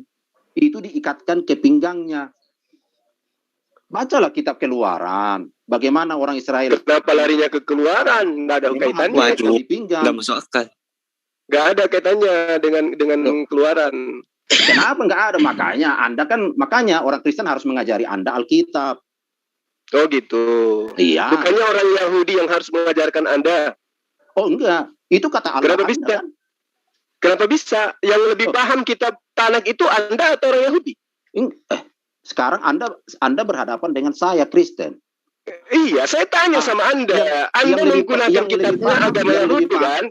Nah sekarang yang lebih pantas mengajarkan Anda yang pantas mengajarkan saya atau Yahudi yang pantas mengajarkan Anda? Kalau Anda tidak pantas mengajarin saya, karena Anda hanya terjemahan. Saya yang lebih pantas mengajarkan Anda tentang kitab suci. Itu kata Allah. Anda yang lebih pantas mengajarkan saya atau orang Yahudi? Saya yang lebih pantas. Anda yang lebih pantas mengajarkan saya atau orang Yahudi yang lebih pantas mengajarkan saya tentang kitab mereka? Bukan dengan kitab mereka. Yang lebih pantas mengajari Anda tentang kitab suci kaum Yahudi dan kaum Nasrani. Benar atau tidak? Oh tidak, salah dong. Kenapa salah? Salah. Anda menggunakan konsep iman kan? Nah dengarkan. Makanya saya katakan orang Israel baca kitab bagaimana orang Israel keluar dari tanah Mesir. Mereka melakukan Paskah, diperintahkan untuk mengikatkan pinggang. Itu Paskah. Diikatkan pinggang, diikat kain di pinggang. Nah, Yesus juga bersama dengan murid-muridnya dalam perayaan Paskah, memang mereka melakukan demikian. Itulah saya yang mengajari Anda. Jadi jangan Anda katakan Oke, sekarang saya bertanya, Anda ngajarin saya. Oke, saya belajar sama Anda. Berapa lama antara masa Paskah dengan penangkapan Yesus? Enggak, begini aja Bang Jul. Anda kan mau bawa masa Paskah nih. Ini kita bercerita tentang Yohanes 13 nih. Katanya dengan Yesus yang menggunakan kain lenan. Yesus melepaskan pakaiannya, lalu kemudian menggunakan kain lenan. Nah sekarang saya tanya, masa Paskah sampai kepada masa penyaliban itu berapa lama? Sekarang gini Bang Jul, kan tadi kan. Jadi jawabannya hanya tertawa gitu. Cuman gitu. Terus jangan meleset dulu. Kan fokus Anda kan. Ini Anda kan mengatakan bahwa penggunaan kain lenan itu kaitannya dengan Paskah. Coba Anda lihat patung Tuhan Anda di gereja-gereja. Dia menggunakan lengkap jubah nggak? Atau dia menggunakan telanjang badan hanya mengikat kain lenan di bagian kemaluan? Jangan begitu. Ini fokuskan dulu kepada persoalan. Makanya saya tanya, kalau Anda mengaku lebih pantas ngajarin saya tanya, saya belajar. Masa Paskah dengan masa penyaliban Yesus itu berapa lama waktunya? Ngerti Paskah nggak Anda ini? Jangan-jangan nggak ngerti lagi. Paskah 1 hari. Dengan penyaliban. Berapa hari jaraknya penyaliban? 1. Nah, berarti pada masa penangkapan Yesus masih menggunakan kain lenan kan? Lihat dulu konteksnya. Apakah itu perayaan Paskah dengan melakukan perjamuan itu bukan dalam waktu yang sama? Maksud Anda apa ini? Kok maksud Anda apa? Yesus dalam melakukan Paskah dan juga dalam mengikatkan pinggang itu dalam situasi masih Paskah. Oh, betul. Nah, berapa lama masa Paskah kejadian penangkapan? 1 hari. Itu hanya 1 hari. Tidak ada berminggu-minggu. Berarti Yesus pada masa itu masih menggunakan kain lenan. Di mana? Pada masa penangkapan Yesus masih menggunakan kain lenan. Tidak, jubah. Jubah? Iya. Dari mana Anda tahu? Dari mana Anda tahu? Karena awalnya dia menanggalkan jubahnya, menanggalkan jubahnya. Dan ketika Yesus disalib, ketika Yesus ditangkap, yang dibagi-bagikan adalah jubah, bukan kain lenan. Di mana dia? Coba Anda terangkan kepada kita. Ya, udah saya justru itu makanya saya tanya di dalam Markus 14 ayat 50 murid-murid semua meninggalkan Yesus, betul? Lalu? Benar enggak? Lalu kemudian dari belakang ada sosok yang mengikuti oknum yang ditangkap. Oh iya, bebas orang mau mengikuti. Apa pula bicara bebas? Siapa pemuda yang ikut di belakang orang yang ditangkap itu? Ya pemuda, namanya tidak disebutkan dalam Alkitab. Kenapa dia mengikuti Yesus? Ya, orang kan bebas mengikuti. Apa Yesus melarang? Jangan ikuti aku. Oh ini gitu. Asumsi ini. Lalu kenapa? Biarkan aja, biar orang lain yang nilai. Terus kenapa orang ini kalau dia cuma mengikut, kenapa dia lari? Loh, kan dia kan mau ditangkap. Kenapa? Dengarkan. Kenapa mau ditangkap? Apa alasannya orang ini mau ditangkap? Loh, kalau menurut teks ini, sementara murid-murid orang banyak sudah meninggalkan Yesus, karena para tentara Romawi juga termasuk ingin menangkap murid ataupun pengikut Yesus. Buktinya, sementara Petrus mengikuti Yesus dari kejauhan, kepada Petrus juga tentara Romawi dan juga rombongan bertanya-tanya kepada Petrus, apakah engkau salah satu dari dia? Iya, Petrus yang murid saja itu. Artinya pemuda ini karena dia masih dekat dengan Yesus, dia juga ingin ditangkap.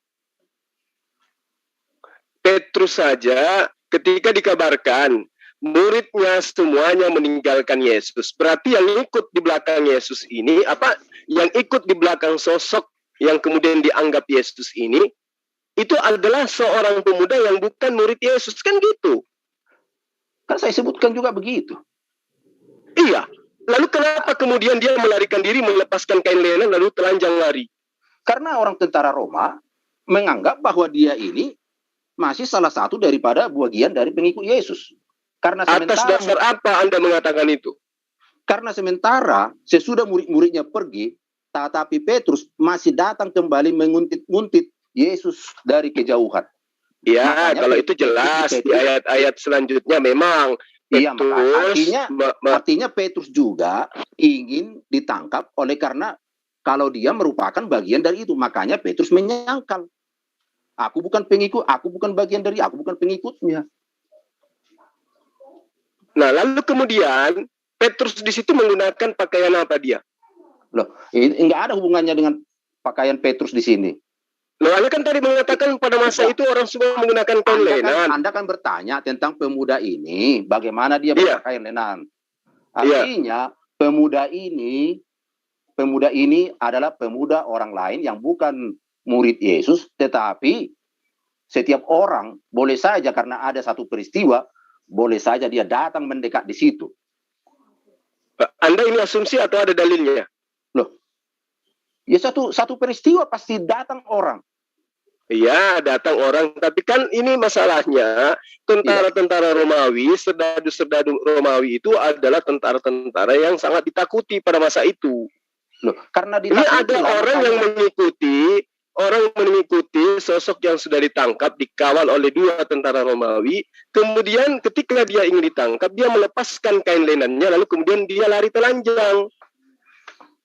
Iya, lalu? Nah, yang menggunakan kain lenan tadi melepaskan jubahnya kan sudah jelas di dalil Yohanes 13 ayat 4 itu. Nah, kalau artinya, kalau saya lihat juga komentar-komentar daripada teman Muslim, ini seperti mengarah kepada Yesus.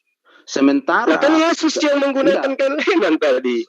Bukan mengenakan kain lenan, dia mengikatkan di pinggangnya kain lenan. Ya sama aja karena jubahnya sudah dia lepaskan. Bagi Anda sama, bagi konteks Alkitab tidak sama. Lalu bangunlah Yesus dan menanggalkan jubahnya. Berarti dia sudah tidak menggunakan jubah dan menggunakan lagi pakaian. Lalu mengambil kain lenan dan mengikatnya di pinggangnya. Ya kain lenan itu diikatkan ke pinggangnya, bukan dipakaikannya. Iya, karena memang bagian pinggang itu yang harus dia tutupi karena di situ ada kelamin. Kan jubah sudah dilepaskan jubahnya. Cobalah dulu cari di dalam Alkitab bahwa memang memakai kain lenan itu diikatkan di pinggangnya. Coba dulu selain peristiwa itu. Ya, ini kan jelas. Dia menanggalkan jubahnya, berarti dia sudah tidak berpakaian kan? Nah sekarang kalau Anda tidak berpakaian, yang Anda tutupi kain, dada Anda atau yang di bawah pusat Anda? Loh, enggak, coba cari orang yang berpakaian lenan di dalam Alkitab, tetapi diikatkan juga di pinggangnya kain lenan, coba. Ya, coba Anda cari, ada enggak selain daripada Yesus? Saya tanya Anda. Saya justru yang tanya Anda, kalau tidak ada berarti cuma Yesus. Cuma Yesus. Makanya Anda lah yang punya kewajiban menunjukkan bahwa murid-muridnya Yesus juga melepaskan jubah juga dan menggunakan kain lenan juga. Mana dalilnya? Ada enggak selain Yesus? Oh banyak. Ya, saya tunggu dalilnya. Saya catat. Di mana? Apanya di mana? Dalil murid-muridnya Yesus melepaskan jubah dan menggunakan kain lenan. Oh, bukan hanya murid-murid Yesus. Murid-murid Yesus mereka yang berpakaian lenan itu, Anda siapa? Itu mana dalilnya? Ada dalilnya enggak seperti seterang dalil tentang Yesus melepaskan jubah lalu mengambil sehelai kain lenan dan mengikatkan di pinggangnya? Ada enggak dalilnya orang Yahudi atau muridnya atau siapa gitu selain daripada Yesus yang diterangkan menggunakan kain lenan ini? Oh, banyak kitab imamat. Loh, kok jadi imamat? Ini kejadian pada saat ini penangkapan Yesus, murid-muridnya menggunakan kain apa? Anda mengatakan bukan cuma dia yang menggunakan jubah, orang-orang lain juga melepaskan jubah. Mana dalilnya?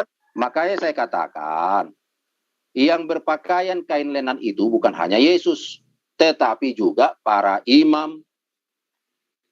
Itu. Baca kitab imamat. Di mana dalilnya para imam menggunakan kain lenan di dalam kejadian prosesi penangkapan?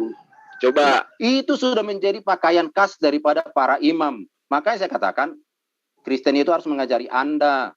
Jangan hanya menyatakan diri sebagai kristolog, tapi belajar. Kalau orang-orang Yahudi itu menggunakan jubah.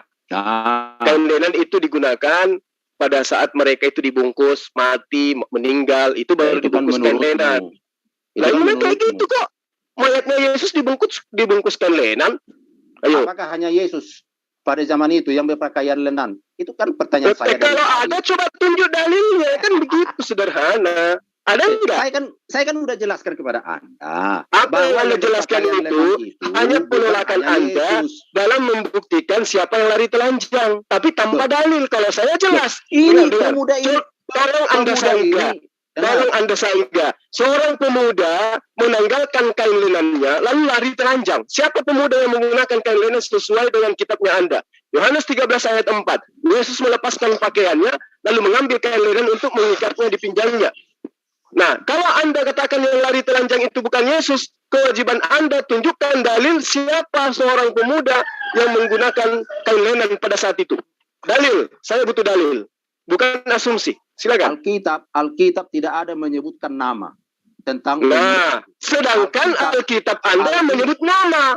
Yesus bangun lalu melepaskan jubah dan mengambil sehelai kain lenan dan mengikatkan di pinggangnya. Nama siapa yang dimuncul di situ? Nama Yesus. Kalau Anda katakan yang lari telanjang itu bukan Yesus, tunjuk nama selain nama Yesus yang menggunakan kain lenan. Ada nggak? Mungkin itu siapa tahu Yesus yang diserupakan di kitab Anda. Ayo, jangan emosi. Tunjukkan seorang laki-laki yang melepaskan jubahnya dan menggunakan kain lenan pada saat sebelum penangkapan. Kita tunggu. Banyak, Imam. Ya, banyak. Tunjukkan dalilnya. Imam. Baca kitab mana dalilnya? Imam-imam pada saat pada saat mereka ingin melakukan Paskah, melepaskan kain jubahnya, lalu menggunakan kain lenan. Mana dalilnya? Iya, Imam. Nanti kau baca aja kitab Imamat. Biar ada PR dari guru. Imamat itu kejadiannya pada masa Musa. Ini kronologis tentang pasca masa penangkapan Yesus. Anda belajar di mana sih? Makanya kita mengajarkan Anda Alkitab. Iya, saya tanya kepada Anda. Imamat itu kapan kejadiannya? Loh, kenapa saya sebutkan? Loh, makanya Anda harus paham. Imam itu berlaku sampai kapan? Iya, saya tahu. Kalau Anda berbicara mengenai imam, tahu saya. Ini mengenai kronologis penangkapan sosok yang ditengarai Yesus dan kronologis penangkapannya, lalu kemudian kronologis penyalibannya. Yang berkaitan dengan itu ada cerita sosok laki-laki menanggalkan kain lenan kabur telanjang bulat. Anda bisa tertawa Anda. Anda mengatakan itu bukan Yesus, tetapi di kitab Anda malah mengatakan sebelum Paskah terjadi, Yesus melepas jubah, menggunakan kain lenan, lalu kemudian antara Paskah dan juga penyaliban hanya sehari. Berarti Yesus masih statusnya menggunakan kain lenan. Anda katakan bukan cuma Yesus yang menggunakan kain lenan. Kalau bukan, sosok mana, tunjuk nama, dalilnya di mana? Saya kan sudah sebutkan. Siapa? Bahwa Yesus ketika di dalam kitab Yohanes tadi, dia melepaskan jubahnya, mengambil kain lenan. Kain lenan itu diikatkannya di pinggangnya, bukan dipakaikannya. Sudah. Mau dia diikat di pinggangnya, di lehernya, di tumitnya, yang jelas ada sosok laki-laki melepaskan. Ada tanda bukti di TKP, ada kain lenan. Siapa yang menggunakan kain lenan? Secara Alkitabiah adalah kitab Anda. Secara asumsi adalah imam. Sekarang siapa yang mau dipercaya? Alkitab Anda atau asumsi? Loh, dengar. Sedangkan di dalam ayat 45 dalam kitab Markus, dan ketika ia sampai di situ, ia segera maju mendapatkan Yesus dan berkata, Rabi, lalu mencium dia. Ayat 46, maka mereka memegang Yesus dan menangkapnya. Yesus sudah ditangkap, ngapain lagi mau ditangkap? Itu ayat mana? Loh, ayat mana? Kitab Markus pasal 14, Zulkifli. Oke, 14 Anda katakan nampak Yesus. Yesus sudah ditangkap. Yesus. Jadi untuk apa lagi dikejar mau ditangkap? Kalau memang yang berpakaian lenan itu adalah Yesus. Anda mengatakan Markus 14 ayat 46 yang ditangkap itu adalah Yesus, gitu? Oh iya, memang itu. Kalau saya bacakan original teksnya tidak ada nama Yesus, gimana? Loh, baca dari ayat 45. Dari tadi orang ini ngomong la. Anda mengatakan Markus 16 ayat 46, Anda katakan maka mereka memegang Yesus dan menangkapnya. Betul? Betul nggak? Markus 14. Mereka memegang Yesus dan menangkapnya. Betul nggak? Markus 14, bukan Markus 16. Markus 14 ayat 46, maka mereka memegang Yesus dan menangkapnya. Betul? Iya. Oke, saya bacakan original teksnya. Hoide epe balantas keiras auto. Auto ini laki-laki. tidak ada nama Yesus. Kai ekrasetan auton, laki-laki. Mereka menangkap laki-laki, dan dia tidak dikatakan di situ ada Yesus. Dikatakan mereka memegang laki-laki dan menangkap laki-laki itu. Terus mana yang Anda katakan Yesus di situ? Wah, itu laki-laki itulah Yesus. Karena tidak ada nama disebut di situ, coy. Di situ hanya disebut auton, seorang laki-laki. Pada saat itu Nikodemus laki-laki, Petrus laki-laki, Yudas juga laki-laki. Semua laki-laki yang ada di situ. Tentara-tentara Romawi juga ada laki-laki. Jadi dari mana Anda mengambil kesimpulan bahwa yang ditangkap itu adalah Yesus? Hoide et lantas keras auto kai ekrasetan. Lagi-lagi dikatakan auton. Ayat 45. Yudas sudah memberikan kunci bahwa siapa yang akan saya cium, dialah Yesus itu. Makanya ayat 45 Yudas melakukan kode itu sesuai dengan apa yang dia tuturkan kepada tentara Roma. Apalagi di ayat itu tidak ada disebut nama Yesus di ayat 45. Jangan Anda mengada-ngada. Di situ tidak ada dikatakan Yesus. Enggak, seharusnya Jul, kau tanya dulu kitabmu. Siapa yang diserupakan Isa itu? Salto kemana-mana. Kami Elton autus praselton autolegei rabi. Nah, imam di situ dikatakan hai katepisen auton. Laki-laki, nggak ada nama Yesus. Tadi kan kau bertanya siapa nama yang berpakaian lenan itu. Nah, di Alkitab tidak disebutkan. Al-Quran kan tidak sebutkan siapa yang diserupakan Isa itu, benar nggak? Iya, betul. Siapa tahu itu dia. Ya itu dia makanya. Yang justru Anda menjawabnya. Siapa tahu laki-laki itu yang menjadi oknum yang diserupakan dengan Yesus. Betul. Mana tahu yang lari itu adalah Yesus. Yang kamu anggap Yesus itu yang diserupakan. Artinya apa yang diterangkan oleh Al-Quran itu sudah benar. Kitabmu pun tidak menjelaskan siapa yang ditangkap. Hanya mengatakan auto, laki-laki dan seorang laki-laki, dan seorang laki-laki. Tidak disebut namanya. Juga yang berpakaian lenan itu, yang lari telanjang itu. Itu dia makanya untuk mengetahui siapa yang menggunakan kain lenan, ya Anda harus mencari nama dong. Jangan hanya mengatakan seorang laki-laki, kan gitu. Kan tidak sebutkan. Siapa tahu ini yang disebutkan di dalam kitabmu yang diserupakan. Kenapa pula lari ke kitabku? Loh, di kitabmu tahu siapa yang diserupakan Isa rupanya? Nah, kan dikatakan dalam Al-Quran diserupakan, artinya diserupakan dengan Nabi Isa alaihissalam. Siapa namanya coba? Nah, sekarang saya tanya kitabmu yang sudah jelas-jelas kau pelintir dengan terjemahan nama Yesus. Siapa pula nama yang disebut Yesus itu? Ternyata hanya mengatakan auton. Auton itu siapa? Tanda tanya besar. Hanya dikatakan seorang laki-laki. Berarti apa yang diterangkan oleh Al-Quran? Mereka ragu-ragu. Berarti betul. Apa yang diterangkan oleh Al-Quran? Mereka ragu-ragu tentang yang ditangkapnya itu. Karena ternyata hanya menggunakan kata auton. Seorang laki-laki. Tidak menyebut nama. Coba. Ya, jadi kan pemuda ini kan nggak tahu kita namanya. Alkitab juga tidak sebutkan. Terus? Siapa yang berpakaian lenan ini? Kalau Yesus, jelas dia sudah dipegang tentara Roma, dia sudah dikelilingi. Siapa bilang Anda mengatakan dia dipegang oleh tentara Roma adalah Yesus, sementara disebut di situ tidak ada nama, dia hanya disebut auton. Auton, rabi. Hanya Yesus disebut rabi di antara mereka. Oh, salah. Anda tidak memahami kitab Anda berarti. Kenapa? Siapa yang sebutkan rabi selain di antara murid dan Yesus? Oh, salah. Siapa yang disebutkan rabi? Kan banyak rabi pada saat itu. Orang-orang Yahudi, imam-imam itu juga disebut rabi-rabi. Yudas sudah menyebutkan bahwa yang saya cium itulah dia. Makanya dia pemanggil itu adalah rabi. Rabi kan banyak, bukan cuma Yesus. Loh, ayo. Siapa di antara murid Yesus itu dan Yesus yang disebut rabi? Kan siapapun bisa disebut rabi, bahkan disebut Yesus sekalipun bisa dia disebut Yesus. Itu di dalam agamamu, itu dalam imanmu. Tidak, karena memang jelas di dalam kitab Anda Yesus bisa merubah wajah. Yesus bisa merubah wajah. Inilah aku bilang, yang harus mengajarkan Anda itu saya, bukan Anda yang ngajarin saya. Bang Jul. Matius 17 ayat 2, Lukas 9 ayat 29, Markus 16 ayat 12, Markus 9 ayat 2. Yesus bisa merubah wajah. Puas. Ini aja Bang Jul.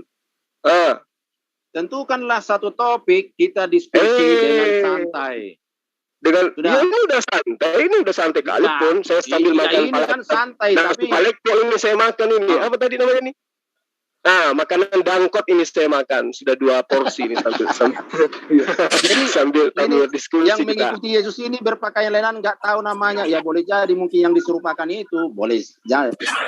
Iya, tapi faktanya di gereja-gereja Anda ada sosok yang patungnya telanjang. Loh, jangan memfitnah. Oh gitu, ya sudah kalau saya memfitnah maaf. Jangan memfitnah. Jadi kalau berbicara itu jelas dan akurat begitu. Ya, jadi Tuhan siapa yang dijual patungnya itu kesana kemari nggak menggunakan? Nah, gini aja Bang Jul. Tentukan topik, saya layani Anda, kita dialog. Saya minta Anda yang tentukan topiknya yang Anda paling kuasai. Oh gitu. Saya akan datang, ya silakan. Kita dialog tentang ketuhanan. Kan kau suka itu kan? Saya terserah apapun, mau dialog tentang ilmu pelet juga saya bisa, ilmu kristologi bisa, ilmu jual beli kapan saya itu? Bisa. Nah, ya, Bang Ucok, waktunya kapan? Tergantung Anda. Nah, kapan Bang Jul? Yang pastinya malam boleh, kemudian siang dari jam 9 sampai jam 12, jam 1 sampai jam 3, jam 4. Enggak, jam 4 enggak, saya harus pulang ke rumah. Bagaimana kalau Minggu malam, Bang Jul? Minggu malam Senin. Ya. Oke, Anda masih punya kesempatan untuk belajar beberapa hari. Silakan, dicatat admin. Ya. Jam berapa? Jam berapa, Bang? Kami timnya siap, ready. Jam 9 malam. Wah. Oke, enggak kemalaman Bang Jul, jam 10 di sana. Enggak, jam 9 di sini waktu Makassar. Oh, gitu. Iya. Jam 8 berarti di tempat Abang itu jam 8 gitu. Loh. Jam 9 atau jam 9 di tempat Abang itu jam 8, di tempat saya jam 9. Janganlah jam 10, kasihan saya lah. Oh, gitu. Oke. Ya. Oke, Bang Ucok. Misalnya konsep ketuhanan yang kita bahas terus ujung-ujung Tuhan lari meninggalkan kain linen gimana? Gimana? Enggak, bercanda. Bang Ucok mau tanya, Bang Ucok ini denominasinya apa ya? Oh, maaf kalau tanya denominasi masih dirahasiakan. Oke, enggak, takutnya kan nanti. Ya, Bang Ucok, aku nanya satu aja, simpel aja sih nanya, Bang Ucok ya, enggak berat-berat sih, jawabnya gampang. Yang memikul salib Yesus siapa, Bang Ucok? Kenapa? Yang memikul? Ya, yang memikul salib itu siapa? Yesus. Tapi kok di dalam Matius 27:32 si Simon katanya orang Kirene apa orang Kinere gitu? Tapi kan Yesus dulu, Wah. Coba lah baca Matius 27:32 bentar ya. Iya, saya tahu si Simon. Tapi kan terus? Dia kan melanjutkan. Yang melanjutkan karena capek, Bang ya. Iya. Kurang nggak kuat itu, udah nggak kuat. Yang melanjutkan siapa? Enggak, yang melanjutkan siapa? Yesus atau Simon? Simon. Yang melanjutkan Simon sampai ke Bukit Golgota, dia yang ngangkat terus. Tapi katanya Yesus ngangkat sendiri salibnya di dalam kitab Yohanes 19:17. Mana yang betul ini? Ini masalahnya gini, Bang. Kan kalian mengatakan saksi matanya ada. Tapi kenapa yang penulis kitabnya aja beda-beda? Yang satu katanya Simon, itu Matius, Markus, Lukas bilang Simon. Nah, di Yohanes 19:17 Yesus sendiri gitu. Loh, kan awalnya kan belum Yesus. lagi masalah kontradiksi yang lain loh, Bang. Penyalipan Yesus ini banyak kali loh. Iya. Arti awalnya kan Yesus kan. Abang coba cek dulu. Pada waktu ditangkap itu, dia menemukan Simon itu langsung memaksa Simon mengangkat salib Yesus. Di mana di situ diterangkan Yesus duluan, kemudian ini duluan. Coba lihat di dalam Matius 27:32. Matius 27 ayat 27 biarin sama Mbak Huti nggak apa-apa. 27:32. Ketika mereka berjalan keluar kota, mereka berjumpa dengan seorang dari Kirene yang bernama Simon. Orang itu mereka paksa untuk memikul salib Yesus. Lalu? Lah iya, jadi yang angkat kalau di Yohanes itu yang memikul salib itu cuma Yesus sendiri. Di mana disebutkan? Di Yohanes 19:17. Saya baca, tunggu. Yohanes 19:17. 19 ayat 17. Ya. Sambil memikul salibnya, dia pergi keluar ke tempat yang bernama tempat tengkorak. Iya. Ya. Di mana itu peristiwa penukaran gantian megang salib ini, di mana itu kejadiannya? Kok nggak diceritakan? Iya, memang nggak diceritakan, Pak. Proses ini nggak diceritakan karena konsepnya dalam kitab kami, kitab Injil, bukan soal pergantiannya, tapi masalah pembawaan salib itu ke sana dan bagaimana dia itu tujuan kitab sucinya. Tengok Markus 15:21 sebentar. Markus 15:21. Nah, ya kita baca konteksnya. Yesus disalibkan. Sesudah mengolok-olokkan dia, mereka menanggalkan jubah ungu itu daripadanya dan mengenakan pula pakaiannya padanya. Kemudian Yesus dibawa keluar untuk disalibkan. Pada waktu itu lewat seorang yang bernama Simon, orang Kirene, ayah Alexander dan Rufus yang baru datang dari luar kota, dan orang itu mereka paksa untuk memikul salib Yesus. Berarti kan yang memikulnya siapa? Kan Simon. Lah kenapa si Yohanes mengatakan Yesus yang memikul sendiri gitu? Nggak ada di sini disebutkan Yesus memikul sendiri sampai ke ini. Kan di dalam kitab Yohanes yang saya tadi 19:17 itu kan Yesus memikul sendiri sampai ke Bukit Golgota. Iya, kan di sini disebutkan Yesus memikul, pergi keluar. Pergi keluar ke tembok. Memikul itu gimana, Bang? Bang, memikul itu mengangkat salibnya kan, Bang? Iya, ini kan konsepnya dari luar apa? Dari satu tempat ke tempat tengkorak itu, Golgota. Iya, sambil memikul salibnya. Iya, gini ya. Akhirnya Pilatus menyerahkan Yesus kepada mereka untuk disalib, kan? Mereka terima Yesus sambil memikul salibnya. Ia pergi keluar ke tempat yang bernama tempat tengkorak. Artinya yang memikul salibnya dia sendiri, kan? Nah, di dalam Markus, Matius, dan Lukas yang memanggul salibnya itu adalah Simon. Iya, dalam Yohanes malah Yesus. Saya sudah dapat, saya jelaskan ya. Dalam Yohanes 19 ayat 17, Yesus memikul salib keluar dari tempat itu menuju ke tempat itu, maksudnya kan menuju. Itu menuju. Iya, di dalam kitab Yohanes itu perlu Abang ketahui tidak ada diawali oleh si Simon. Langsung Pilatus menyerahkan Yesus kepada mereka untuk disalibkan. Mereka menerima Yesus sambil memikul salibnya. Ia pergi, artinya nggak ada di sini disebutkan ada Simon, Bang. Nah, sementara di 3 kitab lainnya itu dinyatakan Simon yang memanggul salibnya, nggak ada disebutkan Yesus. Terus nggak ada juga setelah Simon pegang capek dia gantian sama Yesus, nggak ada. Makanya saya Adinda Rifa. Bentar, Bang Ucok. Saya pamit duluan ya, Dek ya. Saya ada kegiatan nih. Silakan dilanjut, Bang Ucok. Kita dilanjut aja, nggak apa-apa. Dilanjut aja. Nanti hari Ahad saya dengan Bang Ucok insya Allah akan diskusi dengan tema yang dia pilih. Jadi saya pamit dulu, kebetulan ada kegiatan ini. Mohon maaf. Lalu kemudian terakhir dari saya tentang kaitannya dengan sosok yang lari telanjang bulat, itu kita belum ketahui finalnya seperti apa. Sementara ini kita hanya mengasumsikan bahwa itu adalah Yesus sampai kepada ditemukannya dalil ada sosok laki-laki yang lepas jubah dan menggunakan kain lenan selain Yesus. Itu hanya asumsi kita untuk sementara. Kalau nanti ada teman Kristen yang punya data-data valid untuk mengatakan bahwa itu salah, kita tunggu mereka. Kemudian terakhir saya pamit kepada teman-teman yang ada di room ini, pada sahabat-sahabat saya yang Muslim, terima kasih udah bersama dengan kita, dan juga Bang Ucok, makasih Bang. Teman-teman di live comment juga, thank you. Anda hebat luar biasa, Anda semangatnya luar biasa. Mudah-mudahan kita semua tetap dalam keadaan sehat walafiat. Salam satu Tuhan. Assalamualaikum warahmatullahi wabarakatuh. Waalaikumsalam warahmatullahi wabarakatuh. Oke. Ayo, boleh masuk nggak Bu Ripa? Oke, silakan. Siapa yang mau masuk Pak ini? Warjo, Pak Warjo. Silakan Pak Warjo. Yang tadi ini. Silakan. Oh iya, Ya, iya, admin saya pamit juga ya. Oh, Bang Ucok. Ini saya justru mau nanya nih. Terus tunggu sebentar deh, mau tanya nih. Ini kalau saya buktikan perkataan dari Yesus dengan pendeta. Kira-kira Bang Ucok percaya Yesus atau percaya pendeta? Yesus. Percaya Yesus.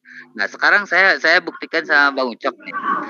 Ayat Matius, Markus, Lukas semuanya mengatakan ya. Matius, Markus, Lukas, tiga-tiganya kitab itu mengatakan apa bunyinya? Anak manusia memang akan pergi sesuai dengan yang ada tertulis tentang dia. Akan tetapi celakalah orang yang olehnya anak manusia itu diserahkan. Jelas di situ siapa yang akan pergi dan siapa yang celaka saat menyerahkan. Ya. Ya ayat itu sudah menubuatkan bahwa Yesus sendiri menubuatkan anak manusia akan pergi. Yesus akan pergi, tetapi yang celaka adalah orang yang menyerahkannya. Yang menyerahkan Yesus itu siapa? Yudas. Yudas. Artinya kalau seandainya Yesus itu benar-benar seorang nabi dan seorang yang dapat dipercaya, ucapannya kira-kira terjadi tidak? Yang celaka adalah yang menyerahkan. Terjadi. Artinya jelas yang celaka aja yang menyerahkan. Sebab siapa? Kalau seandainya yang celaka adalah Yesus, maka Yesus yang disalib. Kalau yang celaka adalah Yudas, artinya Yudas yang disalib. Pertanyaan saya, apakah yang celaka hanya yang disalib? Yang berdasarkan Matius, ini prosesnya adalah celaka yang